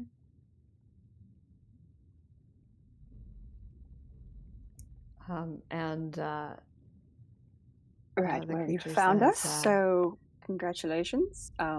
Your prize is wherever you came from, so just off you go. Thanks.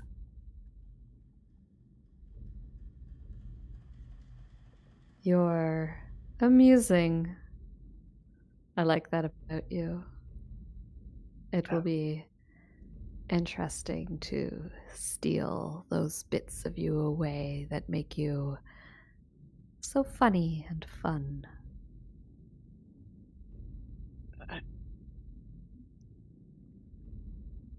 Of course. Are we moving at this point? Yes, the ship is under sail. And I think at this point, Hal and Eva, you guys have recovered from the name.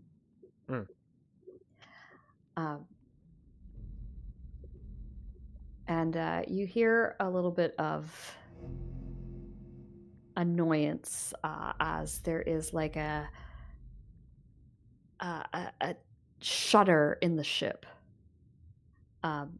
Cora, it hits you and you're like, something bad tried to touch the ship and couldn't. You know exactly. And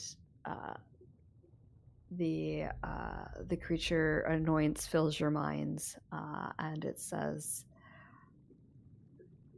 well, I see you have taken precautions against those like me. This is going to make this interesting. He actually can't get within 60 feet of the ship from Hallow. It's not just the ship itself. Oh, I know. He's not. Yeah, good for him. He's also a long fella. I mean, I don't know. Okay, I mean, right, you just said this is going to be difficult. You're probably quite busy. I imagine your services are in high demand. So what, on to the next client, I suppose. I haven't been challenged this way in quite some time. You will get rid of some of my boredom, I think. Yes. I think I'm enjoying myself. Oh, no. It's been so long. No matter, you cannot stay on that little floating vessel forever. Either you die there, or you leave and we can meet in person. Why don't you just slip into the water now? Come and join me. It will be easier for you if you take that choice. And Hal, you see Grumble walking towards the edge of the ship, and he's like, yeah, we should go. We should just jump in. And he's walking to the edge he's like ready to leap off the side of the ship. I mean, Hal will definitely shout to whoever is closest, grab him. And He's not far from you. Oh, okay. I'll just grab him by the scruff of the neck and be like, no. We're going to sit you down below decks, I think. I'm also just going to throw out there, just because, thank fuck for Hal, though. No charming. Yes. Allow me a little bit of DM flavor. I promise I'm not doing anything to the player characters. Yeah. Yep. Yeah, I'm aware of how the spell works. I actually have it up on my screen right now. Okay, good. I just wanted to. I'm just panicking. Yeah, no, thank you, and I do appreciate you pointing that out. I'm never gonna I'm never gonna be upset for someone pointing out the rules. I'm just kind of trying to set up this creature for Yeah, it's working. how terrifying it is. You're doing it. Good, yay me. So yeah, Hal, you grab Grumble, you pull him back. I think I'll probably and just he kind carry of, him with me because I'm gonna go speak to the captain quietly and just be like, "You know your ship. What are the chances we can outrun this thing?"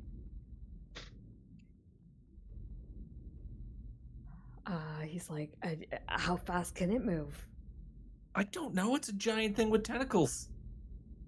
Well, that's my issue. I mean, she's fast. We can probably outrun it, but does it need to sleep? How far do we have to go? I don't know. I'll tell you this: it depends on the wind as well. But we're gonna do our damnedest. I also hope that you're all really well rested because I suspect we're not going to be able to sleep until we've outrun this thing. Yeah, probably not. And sorry, I'm on the side. He starts like. Oh, sorry. Go ahead. I'm on the side of the ship. Do I see it anywhere? No. The ship. You cannot see it. Okay. It's out of eyesight. Okay.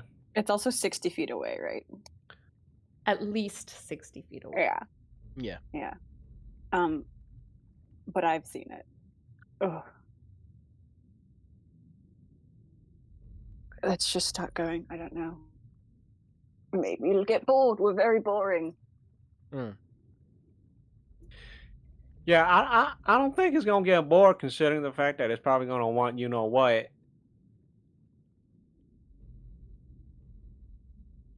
I don't know. Let's just start going. I still think we should just. Hey, move. ladies.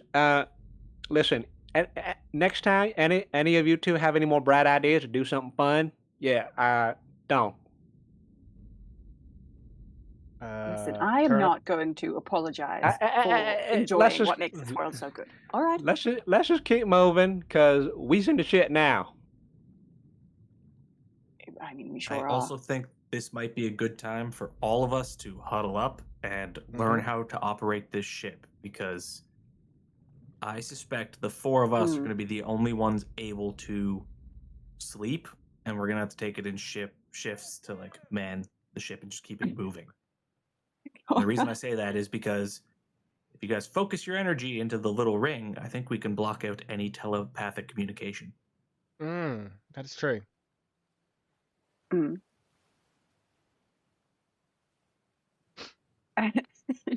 As you say, oh, we're the only ones who's going to be able to sleep. Cora, like, exhausted and drunk, looks over and is just like, you know what, it's fun.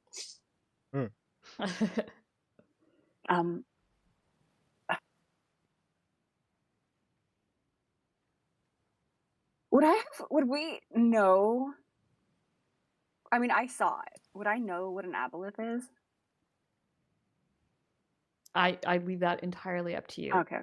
My take is if I don't live in that world and these are all fantasy creatures and I know what they are, it is completely reasonable that's that a true. person who does live there knows.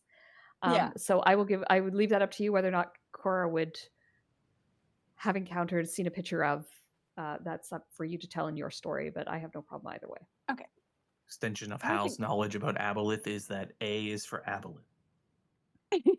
Yeah, I think it's one of those like legendary creatures that you would never read about in like a practical sense. You just kind of like hear the same way we would hear about like a vampire or whatever. It's just like this legendary horror that you're like, I'm never going to encounter that. Yeah. Yeah, they're pretty rare creatures, that is for sure. Yeah.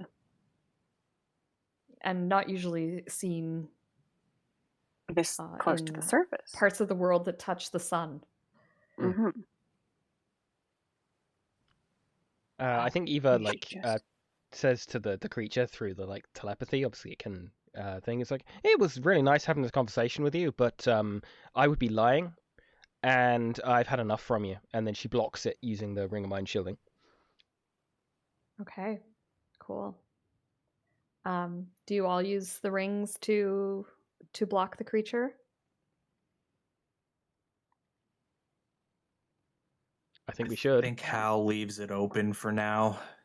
He's wary of it, but he'd probably be more uncomfortable if he didn't have an idea of like what it was up to, even if it's all Yeah, lies.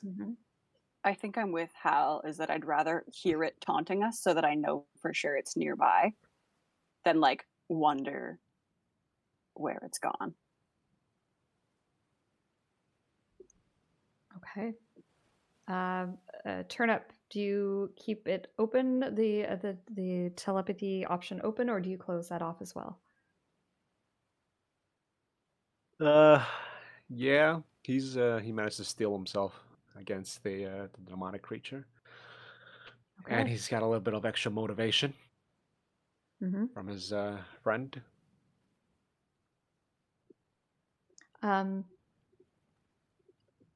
As you guys Like if it's Cora and sail... Hal doing something, it's the wrong choice, but I'm here for it. Turnip's doing it, so it's probably a sensible choice. Oh, Well, I you know, thought he's Turnip not alone. closed it off. No, he steeled himself against Yeah, the creature. Okay, you left it open. He's also, and of course, you know, he's not alone in there. So at this point, you guys are moving as fast as the ship can go. The crew is all pale. They look terrified. Ticket has not left Eva's shoulder. She's just like freaking out. And the aboleth, and obviously, yes, you all know it's an aboleth, so I'm just going to start saying aboleth. Uthig, maybe I should use its name. That's a little bit more scary. Uthig seems to be able to keep up with you, at least today. And all day long, in your minds, it talks. It doesn't address so much to you guys as it does to the crew. You realize how dangerous these people are. They told you it was dangerous, I'm sure, but did they really let you know what you were in for? Did you really let them know what... Did you really know what you were doing when you let them on your boat? Did you know how much danger they would put you and the ones you love in? What were you thinking? You could push them off now, send them on their way, tell them to go. Send them to me. I'll take care of your problem. And this goes on for hours. And the crew just, you see it start to wear on them. Like they're just, you can see them like closing their eyes and trying to steel themselves against it. They don't have the option of turning it off. And it just horrible, horrible things this creature says constantly. And I'm just doing some rolls here. Grumble, you see him like... Actually, let's get insight checks from everybody, please.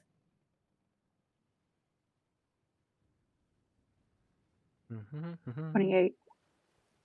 18. 18. Okay.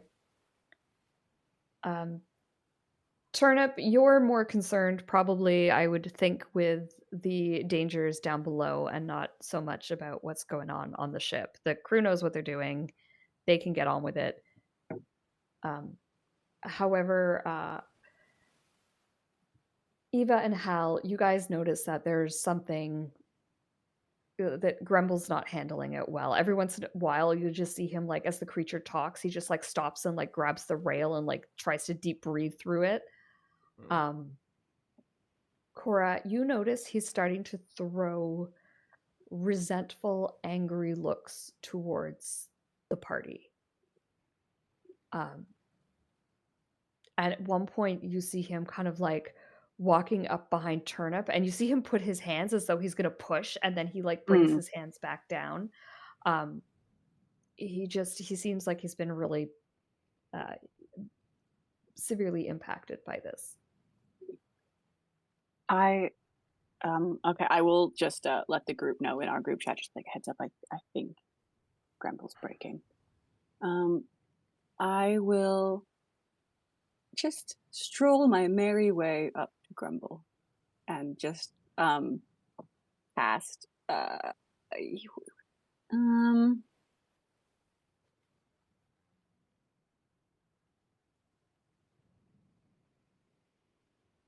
protection for evil and good.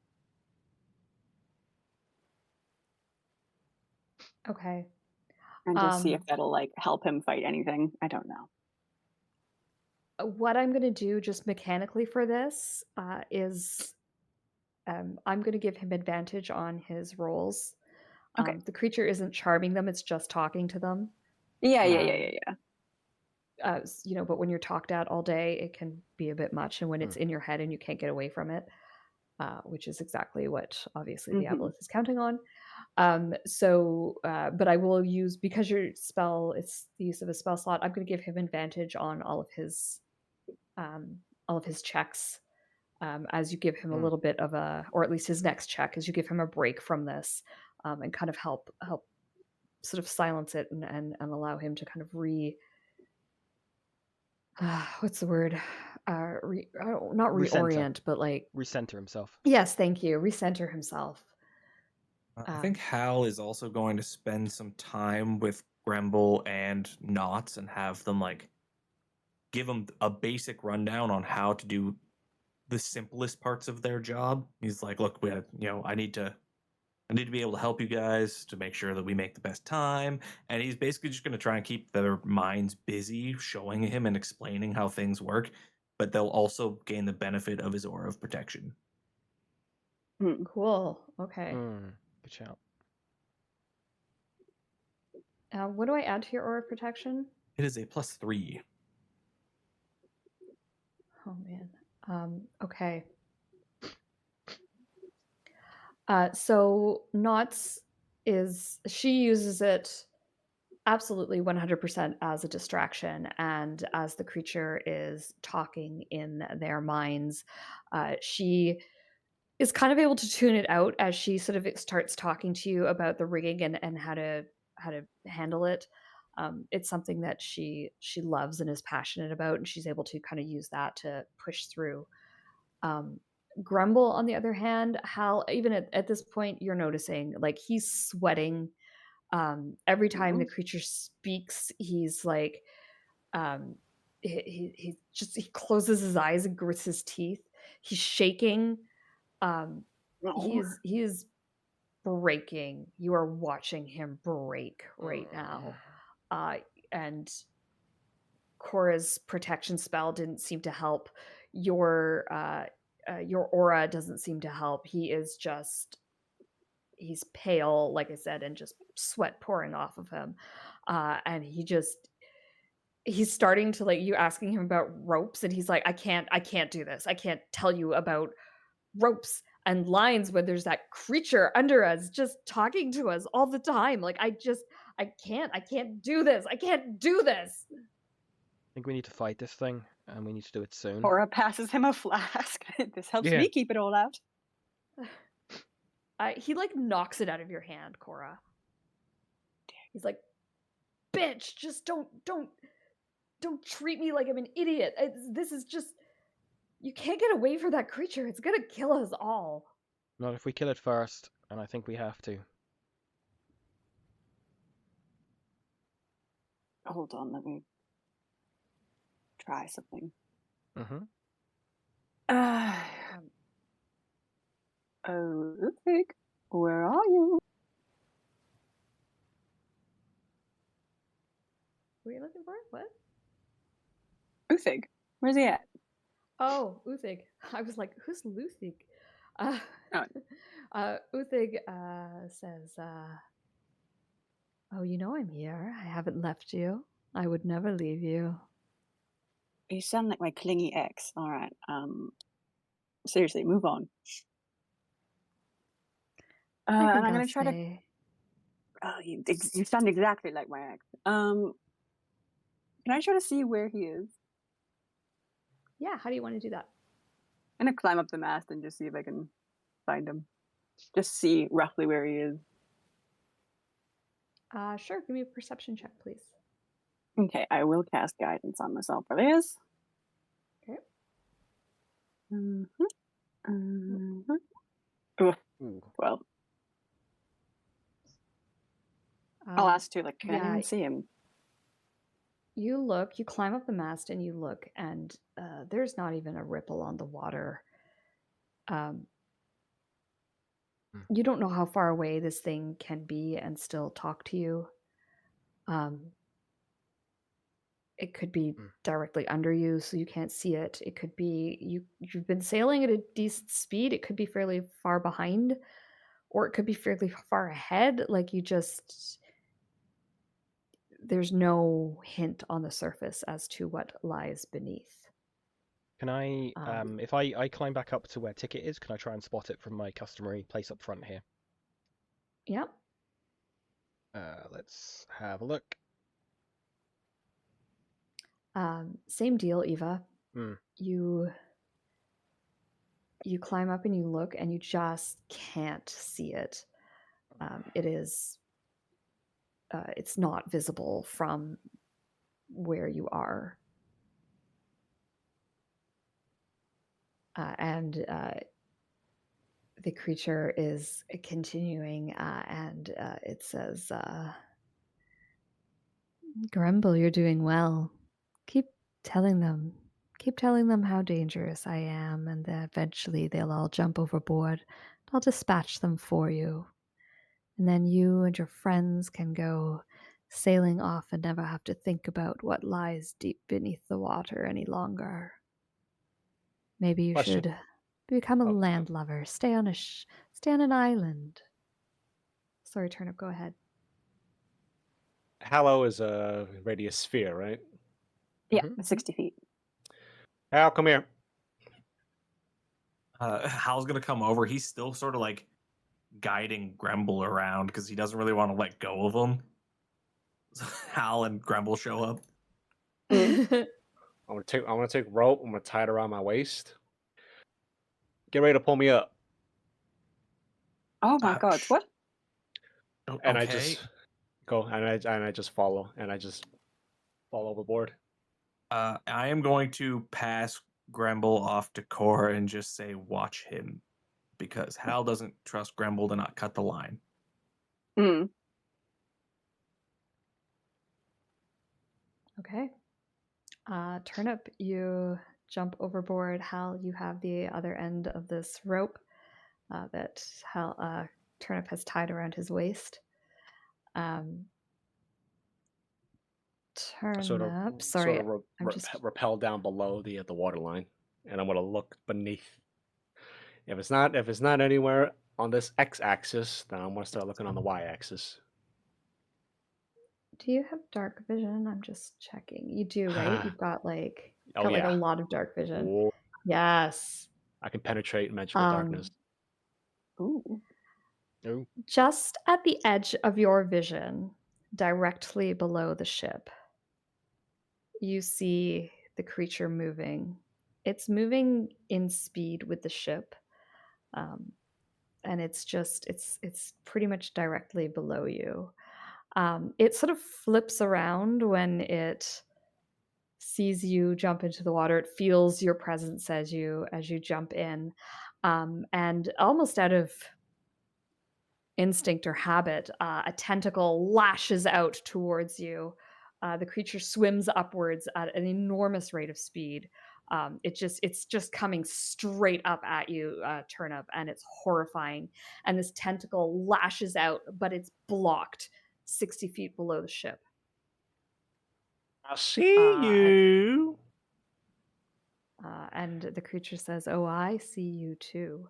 And you are indeed looking at an aboleth.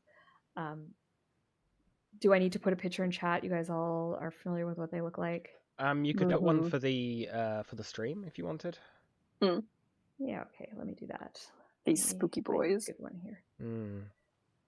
I think while Turnip's down there in the mental link, Hal just tells Eva maybe it's time to inquire about a temporary brig in the ship.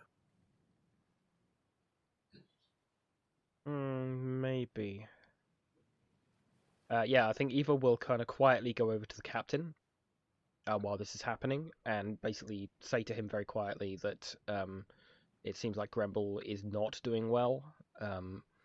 Did you saw the way he lashed out at Cora, even only semi-violently? I'm a little concerned.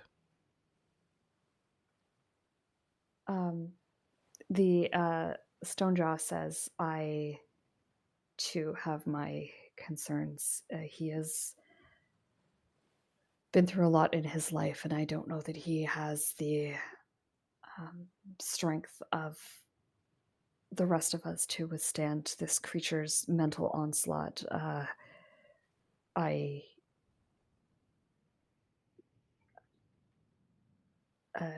am. I share your concerns. Do you have ideas?" Confinement of some description, like maybe get below deck with someone else, like Tessa, maybe, and keep an eye on him, and we'll handle the creature.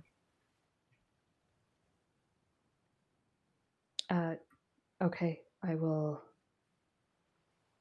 I Can will I do try that. something stupid before we fight it? I mean, you were probably going to anyway, so I'm not going to stop you. Before you do that, Cora, I Yes. just want to share this image. Oh boy. I don't like it. People still Yeah, want to and their fight this thing, tail. goddamn. Their Want tail is no, actually a have to, little bit yes. longer than that. You can't really see, but it goes on down under the water as well. It has these three sort of stacked eyes.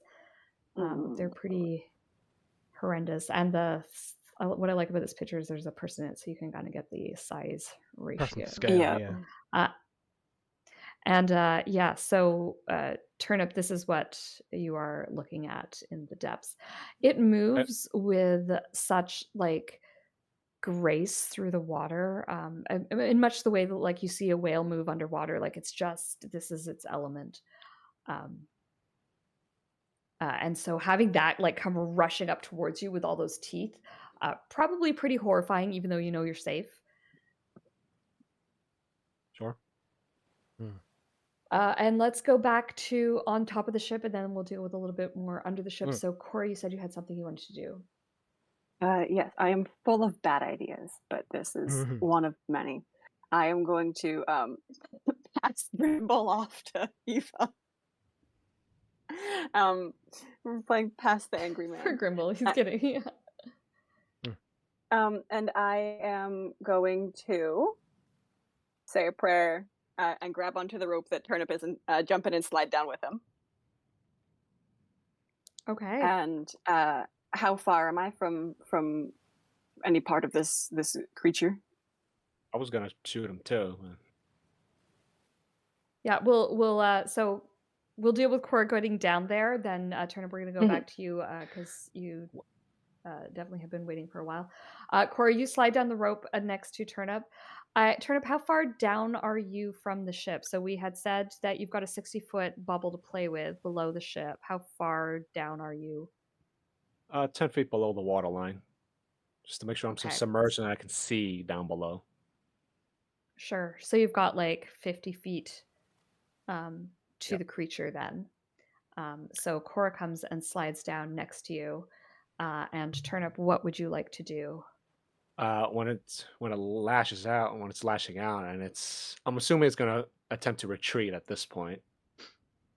But as it's retreating, I'm going to. I'm not going to say it's retreating yet. It's come out. It's lashed out with this tentacle. It's probably so from the bottom of the bubble, which is 60 feet below the boat. It's probably like, I don't know, maybe like 5 or 10 feet from that. Okay. I'm gonna say, well, here is a taste of what's to come. I'm gonna use a lucky roll to do a guiding bolt. Mm. All right. That's a crit Oh yes. Oh, on the 5th level. Oh my god. Why? Oh, do not disregard the life drinker damage.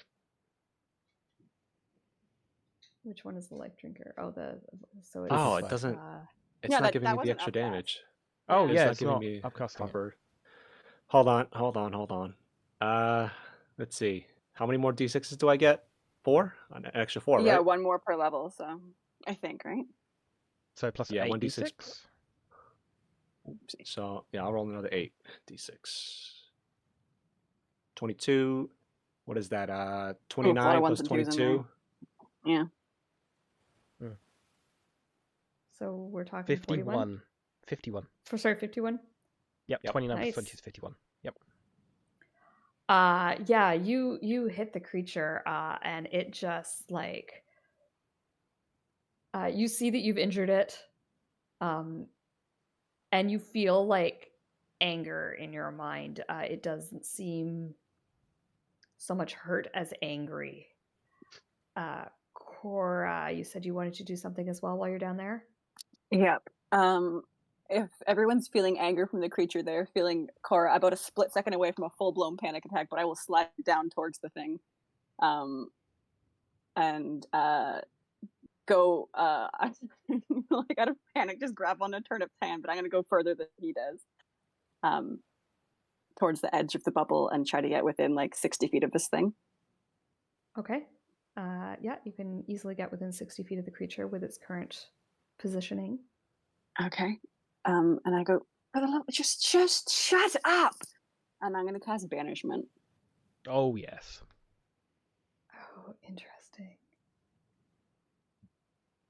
An item distasteful to the target. I think that item is just Cora.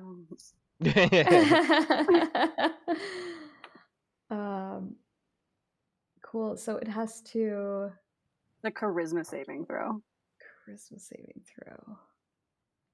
Because even if it's not like perma put away, it'll be a minute of silence for Grumble to like. Well, if it's an aberration, it doesn't come back. Oh! Bye. But It succeeds. It Oh, succeeds. legendary resistance, guys. resistance. Yeah. Mhm, mhm. And with that, the aboleth swims down and away.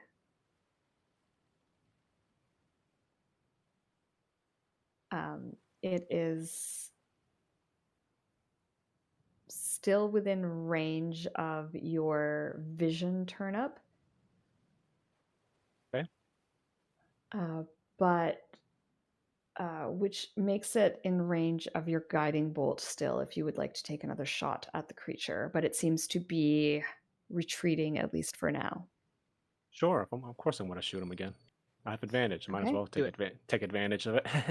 Yeah. Ew. Oh god. Okay.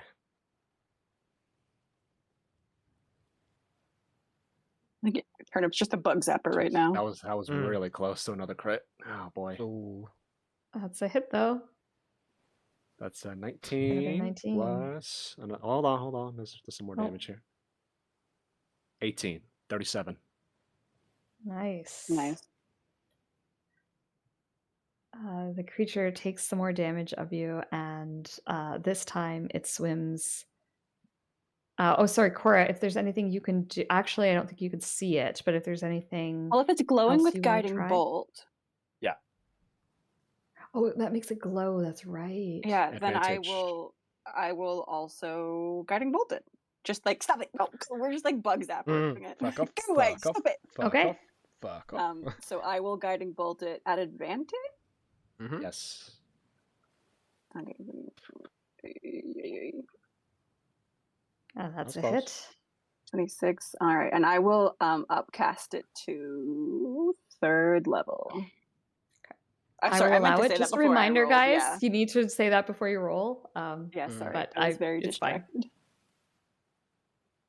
See, I don't know how to roll anything. Why?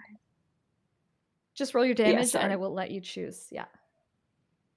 Yeah, I clicked damage and it didn't do anything. 1 moment. Okay, sorry. I'll cast it from there. There we go.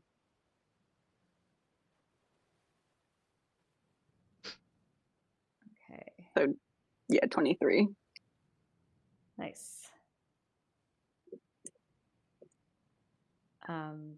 Okay. That is all you get before this thing is out of range of your guiding bolts.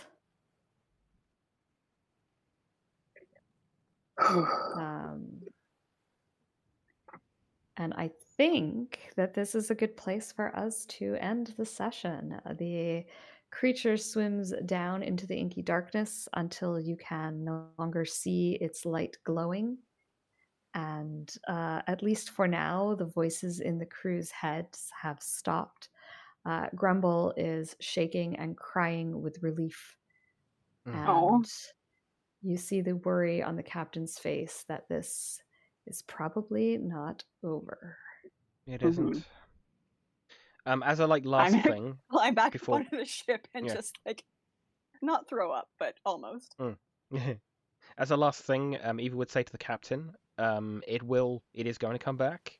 I need you all to agree that if you hear from it again, you tell us. No shame, no suffering in silence. If you hear from it again, you tell us. They all nod. Give me a persuasion roll. Oh boy, I'm not good at those. Normal persuasion. 4. Wonderful. Okay. They all nod and they agree to let you know if they hear any more voices in their heads. Any voices that aren't Cora trying to annoy you. Hey. I don't think that's going to go over well for a while, Cora. No, I don't think it is. Yeah, I can read a room. Maybe in a year from now, I'll go into Eva's head and be like, "Ooh, it's me," ooh, whatever. But not for now. She's an asshole, but she can read the room. I mean, Eva will be fine. She's got the damn thing blocked out. So you do what you like to Eva. She does. She can't hear does it. that mean you blocked me out too? Rude. No. You can just choose a thing. You can say it can't communicate with you unless you allow it. I have it blocked. Yeah. Because I'm the sensible one. Yes, that's one. Hal will also suggest to everybody that we do that as we go to try and get rest, and that we probably do that in shifts for the next little bit. I wish we could switch the rings out with the crew, but Hal seriously thought about it. He's like, I could take the ring off and give it to Grumble, but then the problem is we have other problems. Yeah, if we have this below and the fucking undead dragon with the Thayan on top of it above, no. Simply no. I will banish myself. The other thing Hal was playing with is well, maybe we just plane shift ourselves and then plane shift back somewhere else. You could have. Oh. No. You could give the Aboleth some time out. Surely not. I was trying to banish it. I was trying to time out banish it, but I forgot I can send it on a field trip. I don't know. I feel like I wouldn't think of that because I think she's this thing is terrifying, and I think Eva might suggest that utterly... to you in a little bit of downtime. Next time it comes at us, maybe you can give it some time out. Oh, we'll see. Mandatory timeout. Where would be the funniest place to send an aboleth? Plane of fire. Or let's air. go. Both would be kind of funny. Yeah, air or air. Yeah, watching that thing just fall for forever. Not once, as it's just falling through the air infinitely. All right, guys. I'm gonna have to call it here. I've got my niece is saying a poem, and I have to go listen to her. Cute. Aw, very fun. Yeah, it's one of those speech competition things. So I gotta go. Oh, cute. That. So thank you for the game. This was very fun. Yeah, thank you. And we're all good for next week.